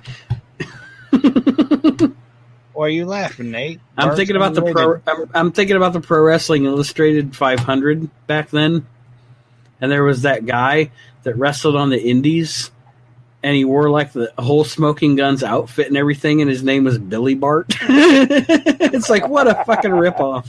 He just took their names and made it into a name and stole their gimmick. But anyway, and here comes, oh, look, it's Cowboys and Indians. You couldn't do this today. Here comes Tatanka, another underrated star. I was a Tatanka mark back in the day, guys. Totally a Tatanka mark.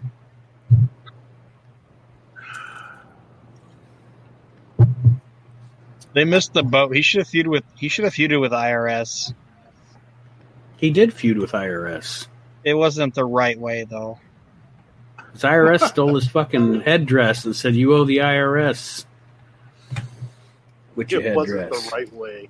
It wasn't the right way. Oh, man. Bobby Heenan right now is probably like Tonka truck.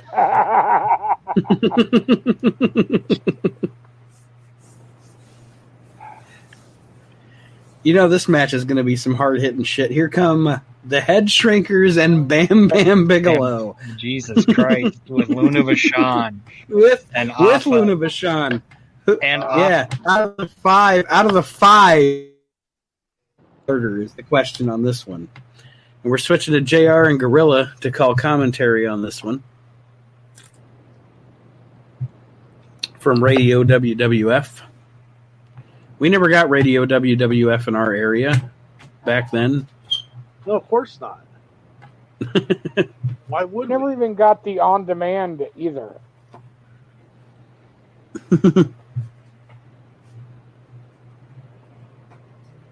Nate and I stole pay-per-views with our tunable TV. We sure did. We had to watch it in black and white, and it was kind of fuzzy, but you could tune that little fucking TV and Same watch with the porn. pay-per-views. I didn't watch that with you. Not with me. No. All right, so we got some freezing on the stream here. Let me see if I can get this back going.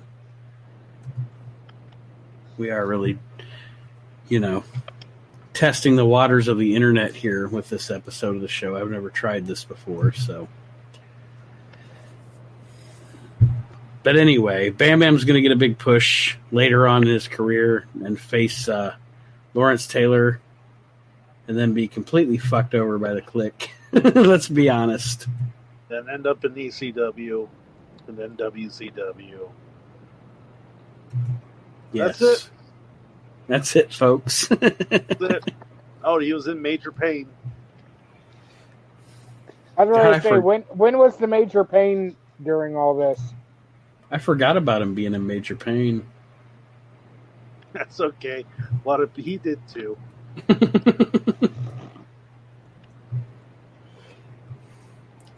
Nate, Let's see what fix we your can do shit, here. buddy. Way to go, Nate. That's why we can't have nice shit.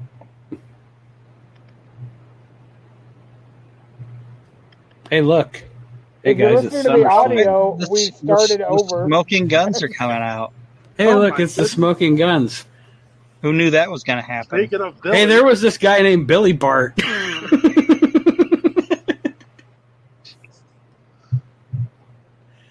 Who are they teaming with?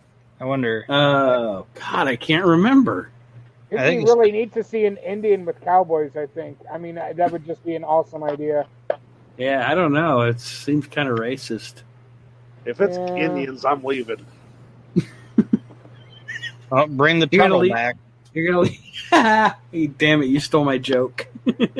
I like turtles. Ah. Bitch.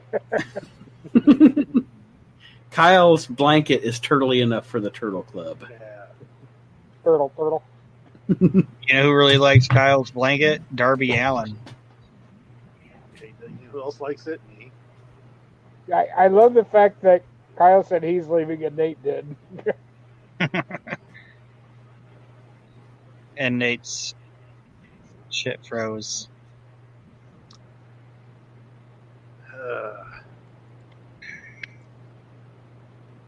Some brony shit going on, guys.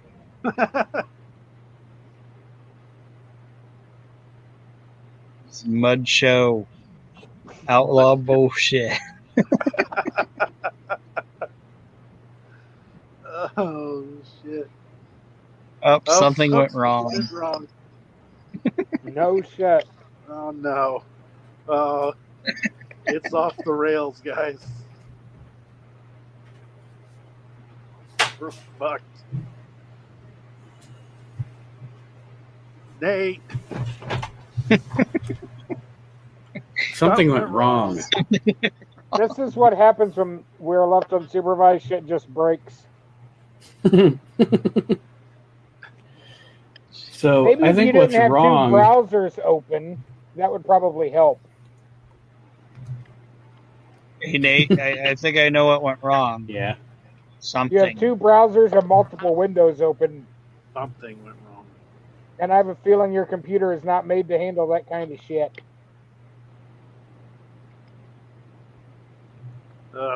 Something went wrong. Something went wrong.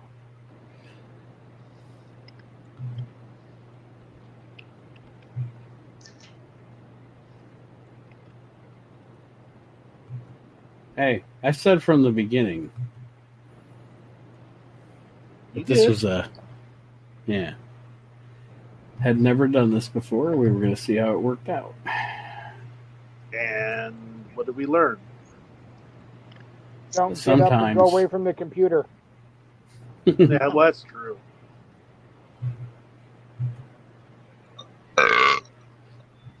okay. That was really loud in my ear.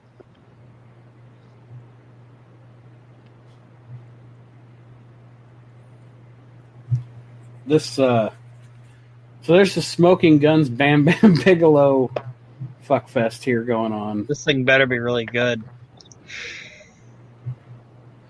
You know it's not.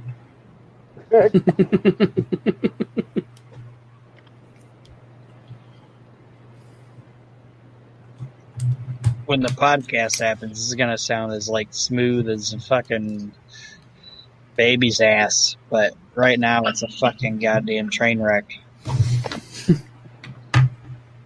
Something still went wrong.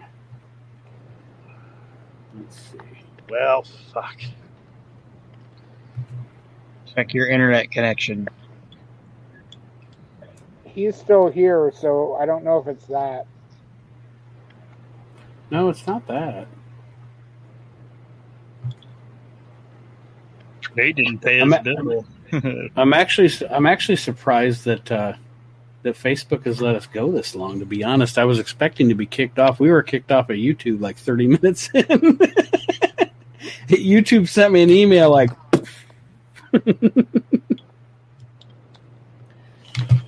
Were we infringing trademark stuff or whatever? Yeah, that's what. Yeah, YouTube was like, "Hey, you, Vince McMahon hates your stinking guts, even though you're paying him for his fucking network." We're skipping the Smoking Guns match, so that was a great Smoking Guns. That was fantastic. Does anyone remember what a who won? six-man tag. The baby faces won. Why are we talking? Why is he talking to Hank Carter? Hank Carter, the driver of the Lex Express. I don't know if I'm going to edit that out of the audio or not. We had Lex Luger. And I'll wear this goddamn shirt. Well, that guy was ahead of his time. That guy was ahead of his time, though. Because he voted for Trump in '93. He was MAGA before MAGA. But anyway, think of his payday just to drive a bus around, though. Yeah. He's like, I got so much poon off this bus. You can't even believe it, power. And then think about how much money he's getting right now to act like it was great.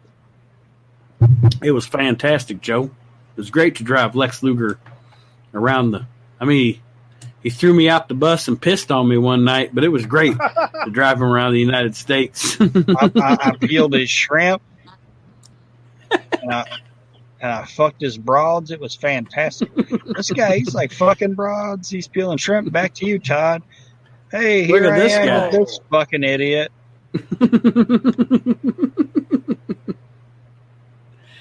Hey, how much meth have you? Hey, how much meth have you smoked tonight? All of it. All of it. All of it. All of I it. just started because I still have my teeth. Look at me, Vince. For those of you listening to the audio, we are at 2:08:58 on the podcast, the audio podcast. It doesn't matter at this point. We bring up meth and Nate suddenly gets professional. I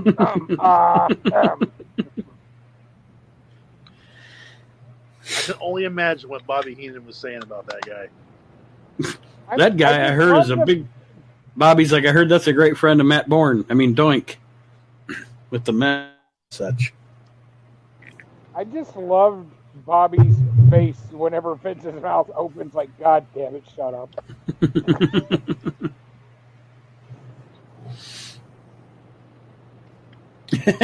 I love his laughy face there.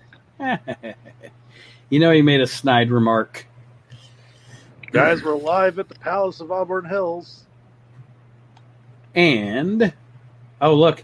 Oh, I think Aaron Neville's about to come out. Oh, hey. Oh, that's right. They're going to do... The dueling anthems. Yes. This executive from Sony is going to sing the Japanese national anthem. Is that Charlie Min? Another deep cut. We've had a couple deep cuts tonight. Charlie Min. 7 people listening to this show knew who the fuck Charlie Min was. No, he didn't. What is the All right. national anthem? The hosts of the show knew who Charlie Min was. Two of them.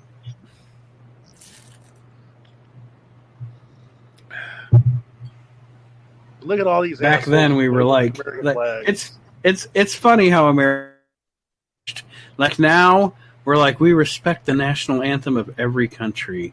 Back then, we were like, yeah, Oh, here to sing the Japanese national anthem. Oh, what is it? Ping pong, ching chong, ting tang tang. Go fold my clothes. Like Go fold my 2020 clothes, is asshole. different than 1993. I guarantee you, if we were to fucking go now and play the Japanese national anthem or anybody else, it'd be the same damn thing. Except you'd have Trump hats being waved instead of American flags. Look how happy he was. Charlie Min was proud of himself. It should have been. He's probably like, this is bullshit. I'm singing the Japanese national anthem for a guy who's Samoan.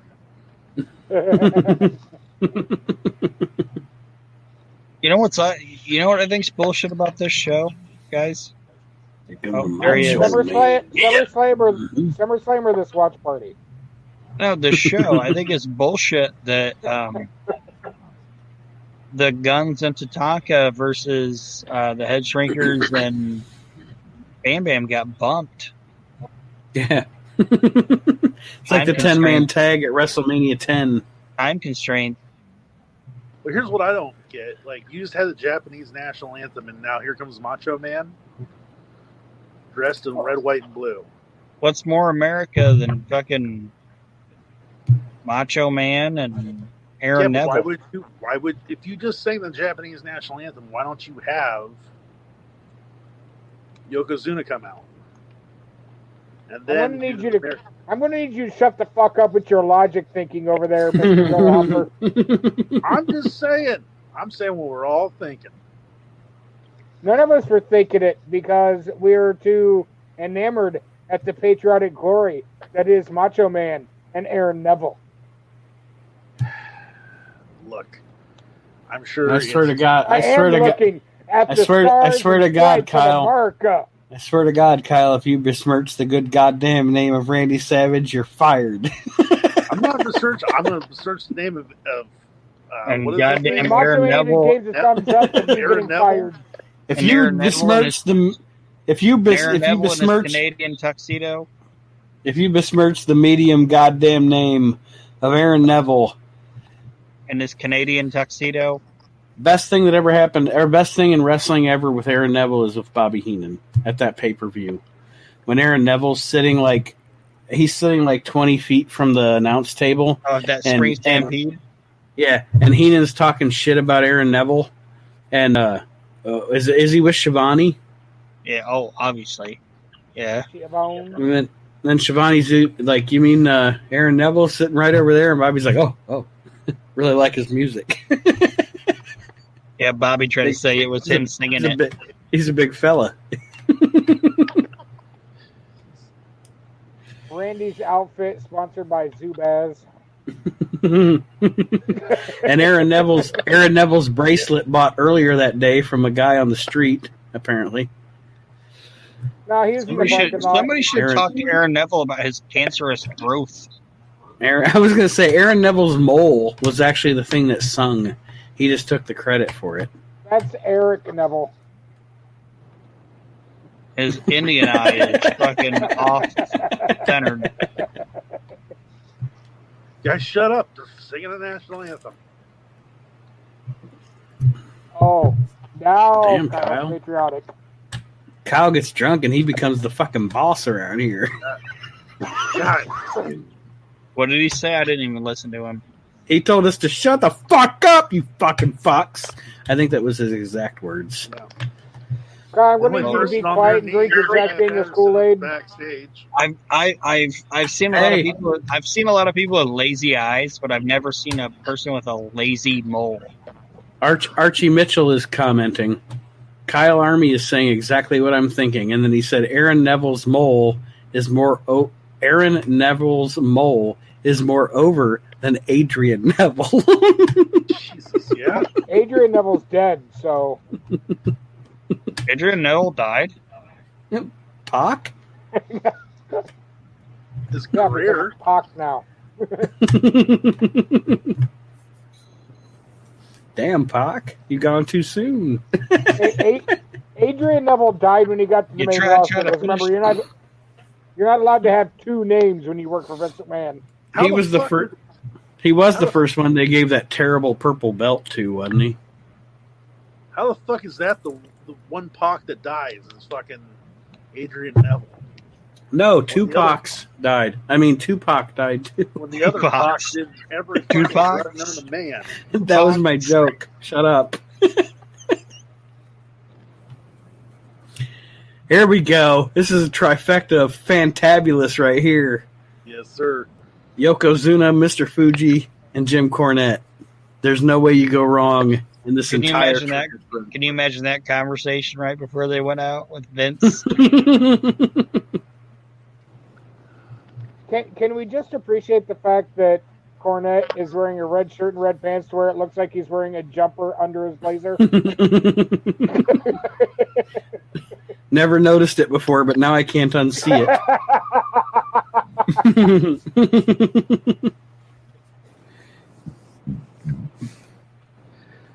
This is the weirdest main event. It wasn't until the end. That's what I'm saying. Like, Archie, to answer your question, I'd have to be Chris because Wood is not PC enough for a publicly traded company. Archie asked, for those of you listening to the audio, so if Christopher Wood worked for Vince McMahon, would he be Chris or Wood? And like I They would said, I'd change- have to be Chris because no, I would get some weird fucked up last name and go by that. Mm-hmm. Archie, you know what I would You'd be like if I Christopher worked Sabatelli or something like that. Nope. No, Your first Sabatelli's name- with Hey. AEW. Your first name is Bossel. Balsam? Bossel. Balsam. Bossel. And they'd give me a I'd be the one to keep my last name because they'd give me a valet and name her Holly. Yeah, it'd be Bossel Oh. and Hollywood. You know what my name would be? It'd be Fat. It'd be another okay because it'd be ominous Kyle. Archie is voting for Chris's name to be Big Wood. Yeah, well, I'm not coming to there with fucking bears and being a lumberjack, so get over it.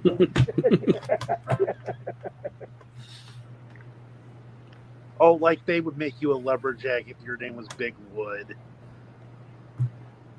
Vince would do that. That way they could, deter from the other mentality since, PG. Macho Man scooping some more heat.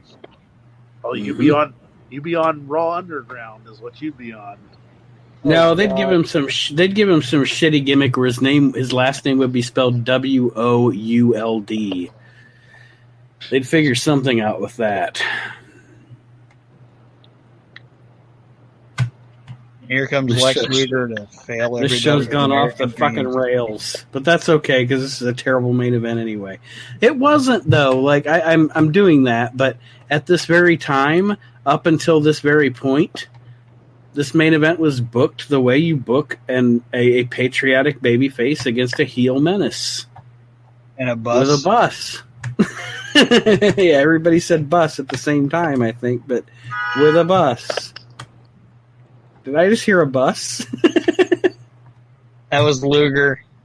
I didn't see any Pittsburgh Steelers. That was Luger. If you hear a humming now, that's his thing letting him down out so he can come and talk to us.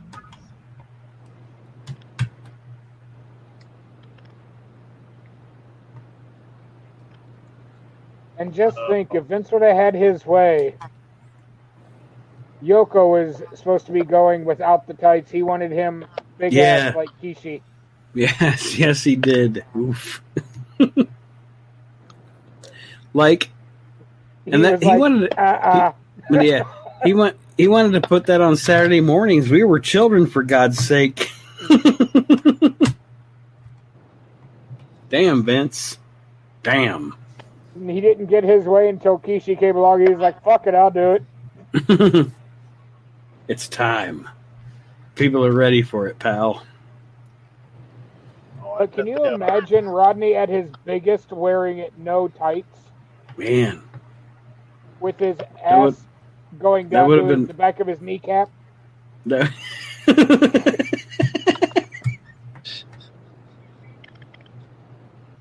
It's coming out on a fucking coming out on a Mark cart.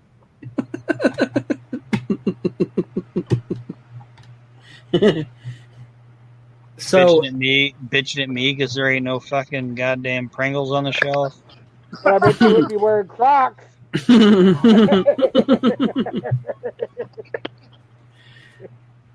Oh. How often is the big fat guy the better worker in a match? Let's be honest. Anytime I'm in there.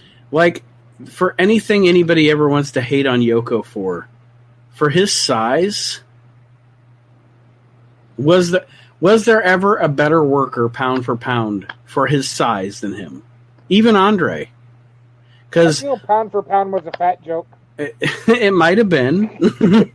But maybe. Even Andre, because Andre's best work, like actual bell-to-bell in-ring work, he wasn't even though he was being billed as over 400 pounds, he wasn't over 400 pounds. Vader. But I don't even know if Vader was in that. Is he in that weight class, though? Like, Vader, to me, is more in a Bam Bam weight class than a Yoko Andre weight class. Okay. You know, you get up over 450 or 500 pounds. Like Vader wasn't sloppy. I mean, no. And look at this guy move. I mean, it's amazing. I'm not saying his work is sloppy. If I was his size, I would be in the Mart cart. Actually, if I was his size, I wouldn't leave my house, and I'd have my own TV show on Lifetime or whatever. Yeah, he's like that fucking bitch on Gilbert Grape. Oh, David Gold said King Mabel. David Gold. Yeah, go fuck yourself, David Gold. King Mabel was a terrible worker. Archie Mitchell says Yokozuna was the best thing to come out of Japan since the Sony Walkman.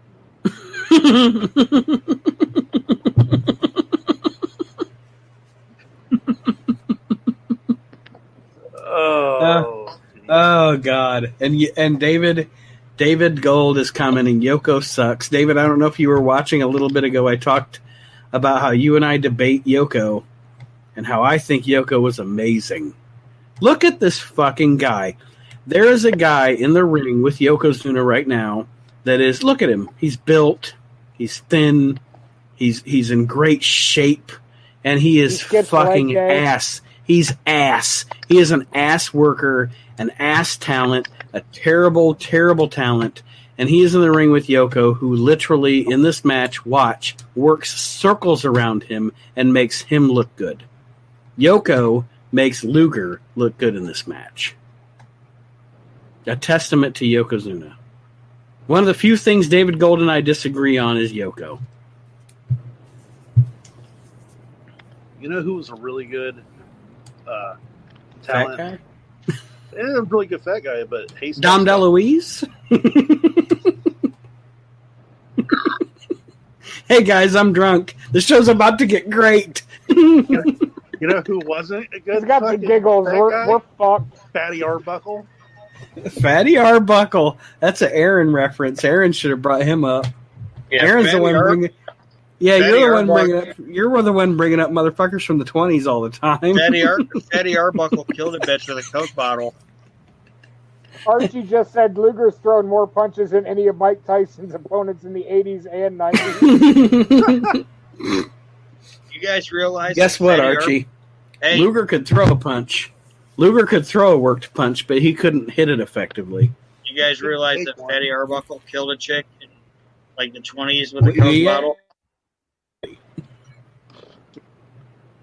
But in all fairness, when he finished with that Coke bottle, there was there's some cocaine. there was cocaine in that Coke bottle. Oh, yeah, in the ring.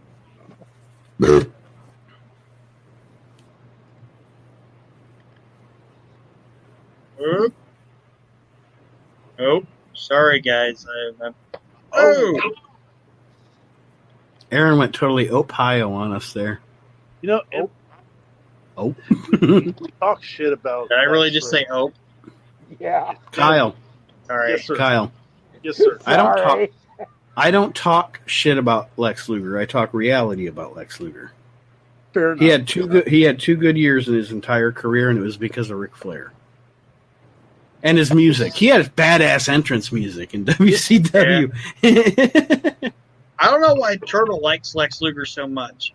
Why does Turtle like Lex Luger so much? No, what I'm saying is that Archie, Lex he was Luger 13. was. Tell me that people didn't come unglued when he slammed Yokozuna on the USS Intrepid. They were paid to do that, Kyle. Nah.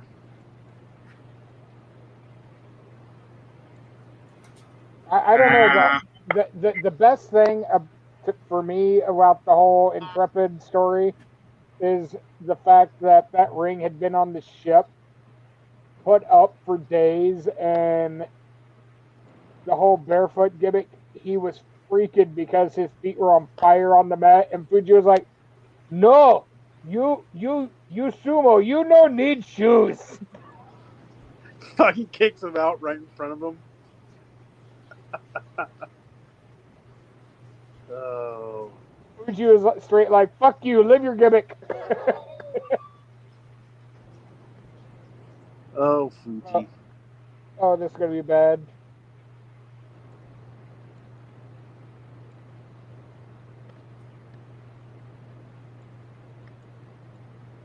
Oh.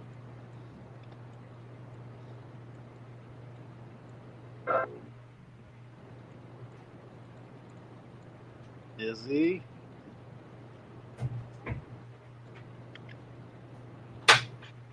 Well, wonder. Oh.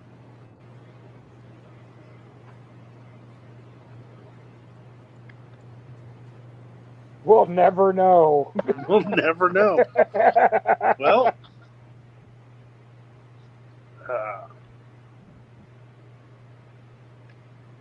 you notice literally Nate leaves and the feed just gets worse every time. yep. Like, now how is that going to take down Yokozuna?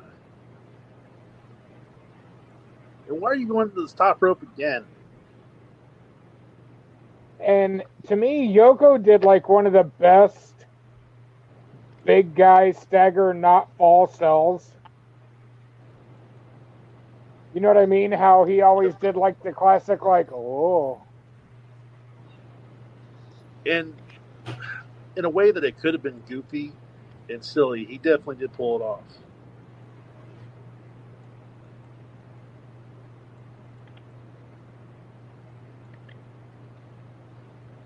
Luger sucks.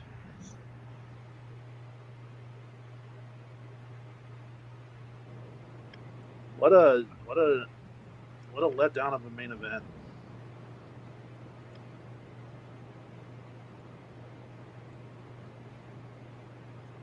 What?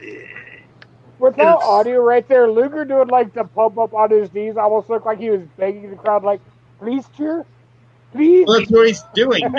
That's Luger's way of getting people to fucking acknowledge his shit. Is the arm pump? Yep. Well, and this is what's silly is like it's. And granted, I know why they did what they did, but this is all playing towards a Lex Luger title win. Like the whole match is laid out for that. Because Vince had this hard on that Luger was going to replace Hogan. And the fan said, negative, Ghost Rider. Oh.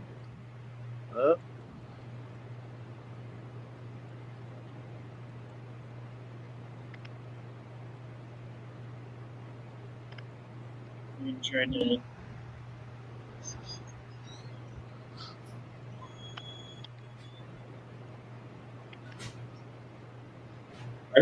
Why did Yoga just fall down? He's What is winded. going on? He's Diabetes, winded. yes. Diabetes. He didn't have a Snickers bar that caused him to pass out. It's fucking terrible.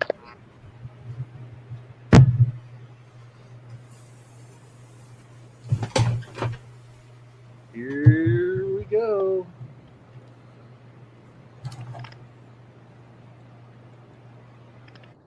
Yoko flopped that belly out. He means business now. Yep.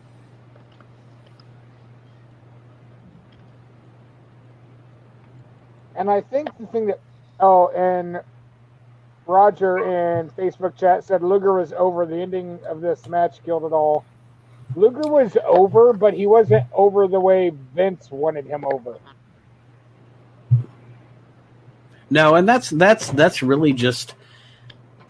And I know I was shitting on Luger earlier, and I shit on Luger a lot because I'm not a big fan. But it's because Lex Luger had. I mean, you look at him; he has the look, but he never had. He didn't have the charisma that Hogan had. He didn't have the drawing ability that Hogan had. Well, he didn't have the desire to be a wrestler that like Hogan did. Let's Exactly. face it, he was a bodybuilder that got a different job because the bodybuilder job flopped.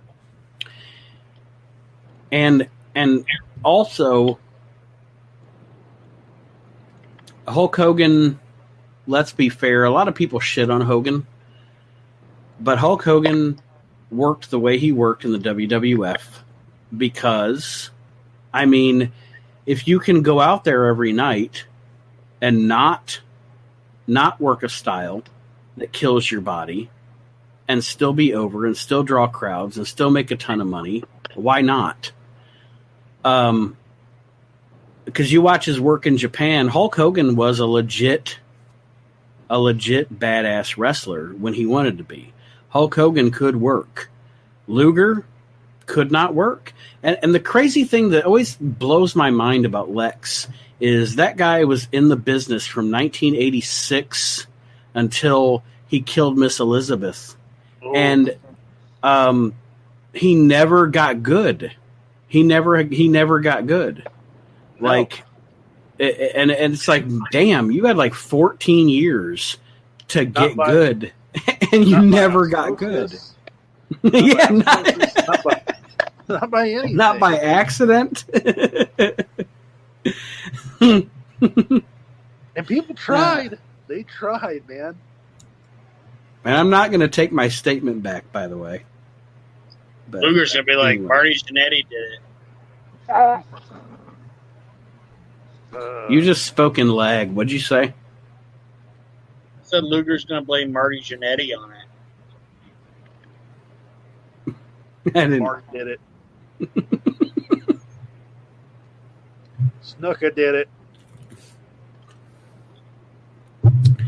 Oh, that's a whole nother episode.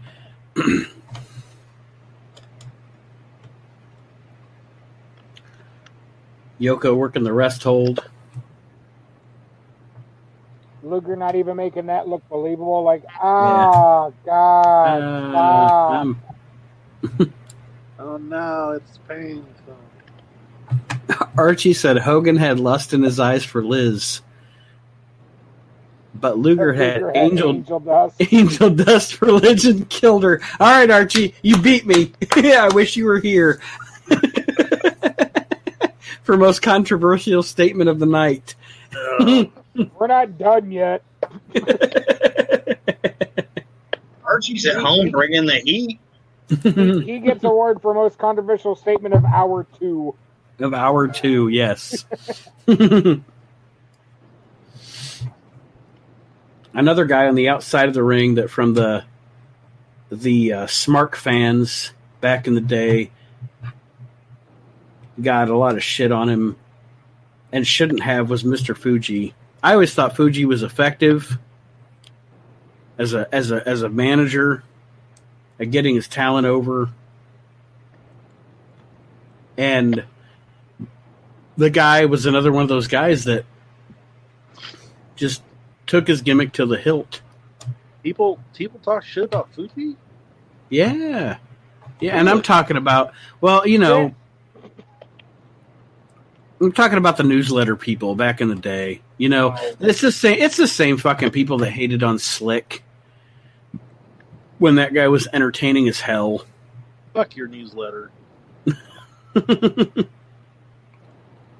I'm sorry. It's just, I mean, back in the day, it was the newsletter crowd was just, we hate the WWF. Why do you hate the WWF? We don't know. We just hate the WWF. Here's my problem with the newsletter. What have they ever contributed to pro wrestling? Name me one thing. Hate mongering and drama. Name me one positive thing they've ever. Oh, you meant productive. My bad. Yeah. And that's why when we discussed last week, when we went over the Pro Wrestling Torch Awards, that's why I've always been, like, as far as dirt sheets go from back in the day, like getting it in the mail. Aaron knows. I got it in the mail every week.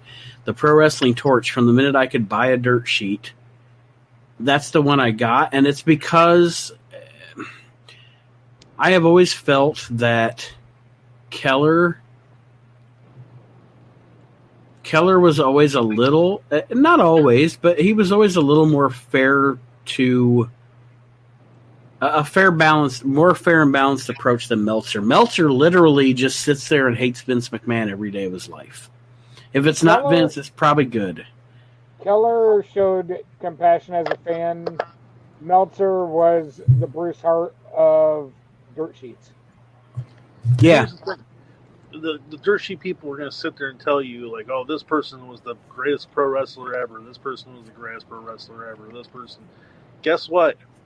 I would hate to break your heart, guys, but the greatest pro wrestler ever is Hulk Hogan. Because we're not talking about amateur wrestling. We're not talking about, in-ring competitors. What it means to be a pro wrestler is it means to be able to sell tickets, have a larger-than-life personality. Mm-hmm.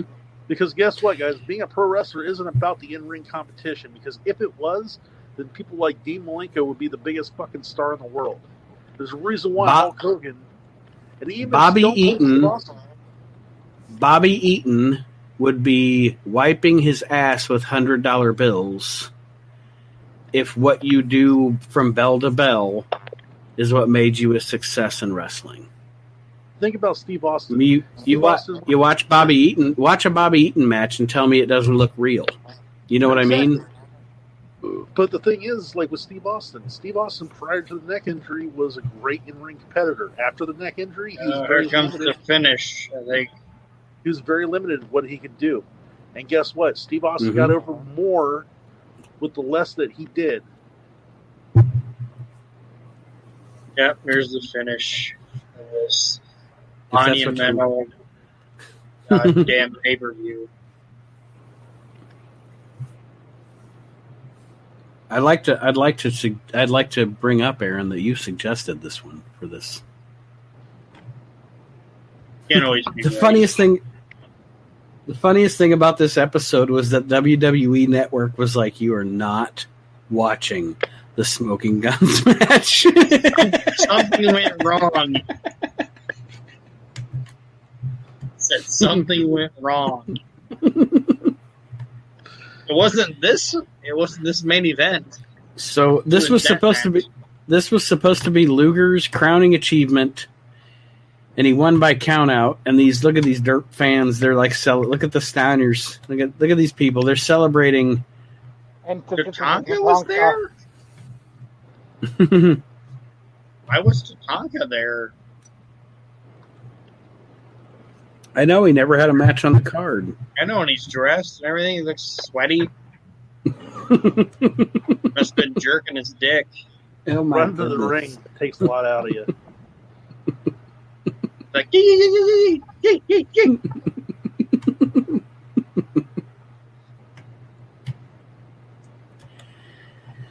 And the crowd goes mild for Lex Luger, ladies and gentlemen. I'm sure the fans are sitting there going like, well, why doesn't he have the belt? Isn't this the most ridiculous celebration in wrestling history? Let's be honest. Good job. You won by countout in your world title match. We're all going to lift you up on our shoulders. It was like Vince booked. Look at this. They booked everything. They bought the balloons. They had everybody stay to do the celebration. And then, like 17 minutes before the match was supposed to go out to the ring, Vince was like, "Luger doesn't win the title. Change the finish, pal." It's one of the most ridiculous. Like, this show's not bad until you get to this match. Let's be honest. It was a good show. We enjoyed it, right? Yeah, What I said. I mean, the most effective thing on the show was Brett and Lawler. I would have enjoyed it more if we got to see Smoking Guns in action. I just wish they would have been booked. I don't understand why they came out to the ring twice, but they never wrestled.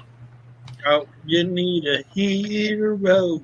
Yeah. Oh, look at that. The Lex Express coming through the heat wave. I need a hero. That's why I'm saying, like, I'm almost convinced watching this show that they literally made a last-minute decision not to put the belt on him.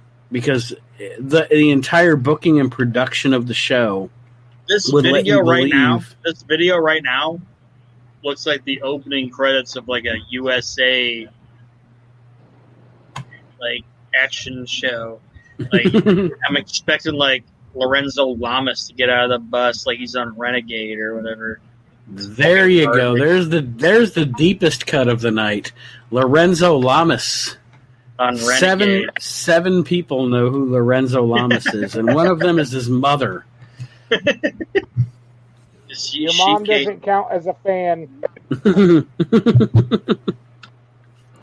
I didn't say she was a fan. I just said she knew who he was. Like I hate that motherfucker. That highlight of the Intrepid, you can tell how hot that mat was because as soon as Yoko got body slammed, he was like, "Down up." Oof. Yeah, he was like, oof. Like when my foot steps on a hot tar. Oof. That was like stepping on Lego quickness. Look, there he is hugging the pillow. Yep. There's Luger sleeping on the bus. There's Why, Luger's kids that he doesn't see anymore. Luger? Why are you shirtless with these kids?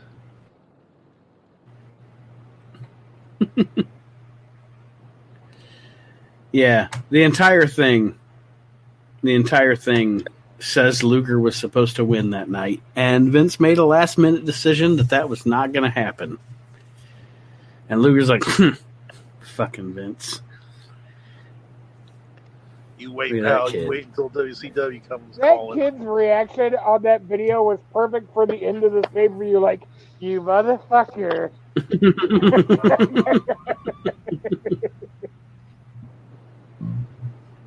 Oh, what's more boring than a Lex Express? Lex Luger at a baseball game.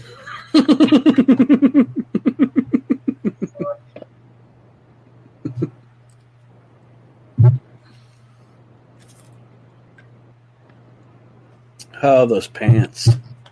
He's either shirtless or wearing a god-awful white turtleneck-looking shirt. Those kids just want to go to school. Nobody's taking Oh, them. man, that kid was intense. Yeah. Let's show you these highlights from this match where we didn't deliver on our finish.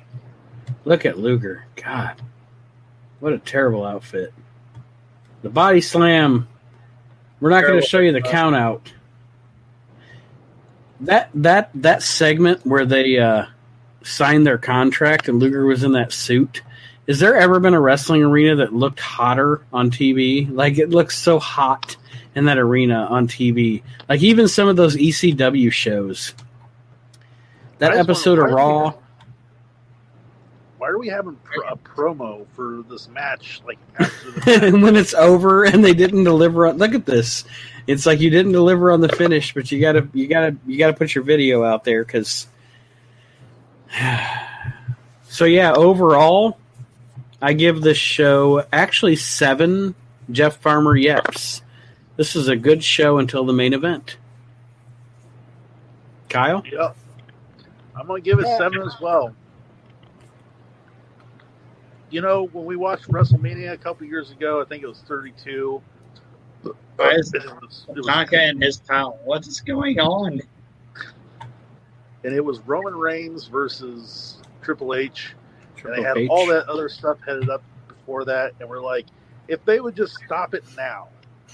Because that match, whether it was or not, felt like the longest match in professional wrestling Oh my history. God! They're trying to move into Ludwig Borga versus Lex Luger out of it. Yeah, we've moved on. Jesus. The best way for this promo to go right now is if he just goes, count out doesn't get you a belt. He's like, your bus did not work off vegetable oil, so it does not leave a good carbon footprint, Lex Luger. But I tell you this, if he dies, he dies. And this whole time, Yokozuna was laying out in the arena, because from what I understood, he laid out there for like 20 minutes to sell the elbow. Call that the sellbow, I guess. Well, somebody should have done their job. Well, folks. Hold on. Wait. Hold on. Let's not. They just showed Lex Luger in the back celebrating with everybody, and then they cut to them in the ring. Like, what? Like, how in the hell are they all in the back in Dallas? And then they're all in the ring. Back in the ring, still celebrating. Things were so bad, they couldn't even pay attention to their own production at that point. No. They're just like, fuck it, get it out of here. Let's go. So I'm errors sorry, and guys. all, the Smoking Guns not having a match and all. This will be episode 103 of the We Can't Wrestle podcast. Sorry, To everybody. watch along.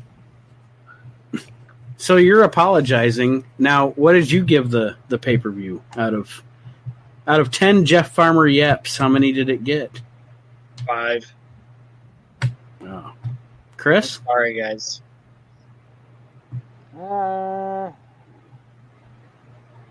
5.5, just because the thought of going, yeah, makes me chuckle. Yep. No, not Anybody yet, that- just yeah. And Chris and Chris likes a good 5.5. And he's just looking at you like, you motherfucker. At this point, I'll take a 3. Oh, my. You'll think a turtle head and like it. You're right, I will. Little turtle. Everything's the same. Uh, Oh, no, it isn't. No. You don't have an active imagination. Mark Coming from a for, guy that worked in the dark in a club for 4 years, nope, not everything's the same in the dark. Oh, Mark for Right, edit. Kyle. Your For turtle Car- fucking. for- Your turtle fucking is not the same in the dark, buddy. apples to oranges, my friend. Apples to oranges. Your dick got shell shock. Apples to oranges kind of just reinforced Aaron's statement, didn't it? Some people say potato, some people say potato. And you say, give me that turtle love. And some I say people warm say that potato- hello, and that's what Kyle said. And I say warm that potato up because I'm going to fuck it. At what point, Kyle, do you want me to edit all of this out? I don't give a shit. Fuck it. I don't care. Apparently, fucking is what you're doing with the fucking vegetation, so 'Cause- no. Oh, Is I Kyle? don't have- Wait a minute. Is Kyle fucking mashed potatoes? you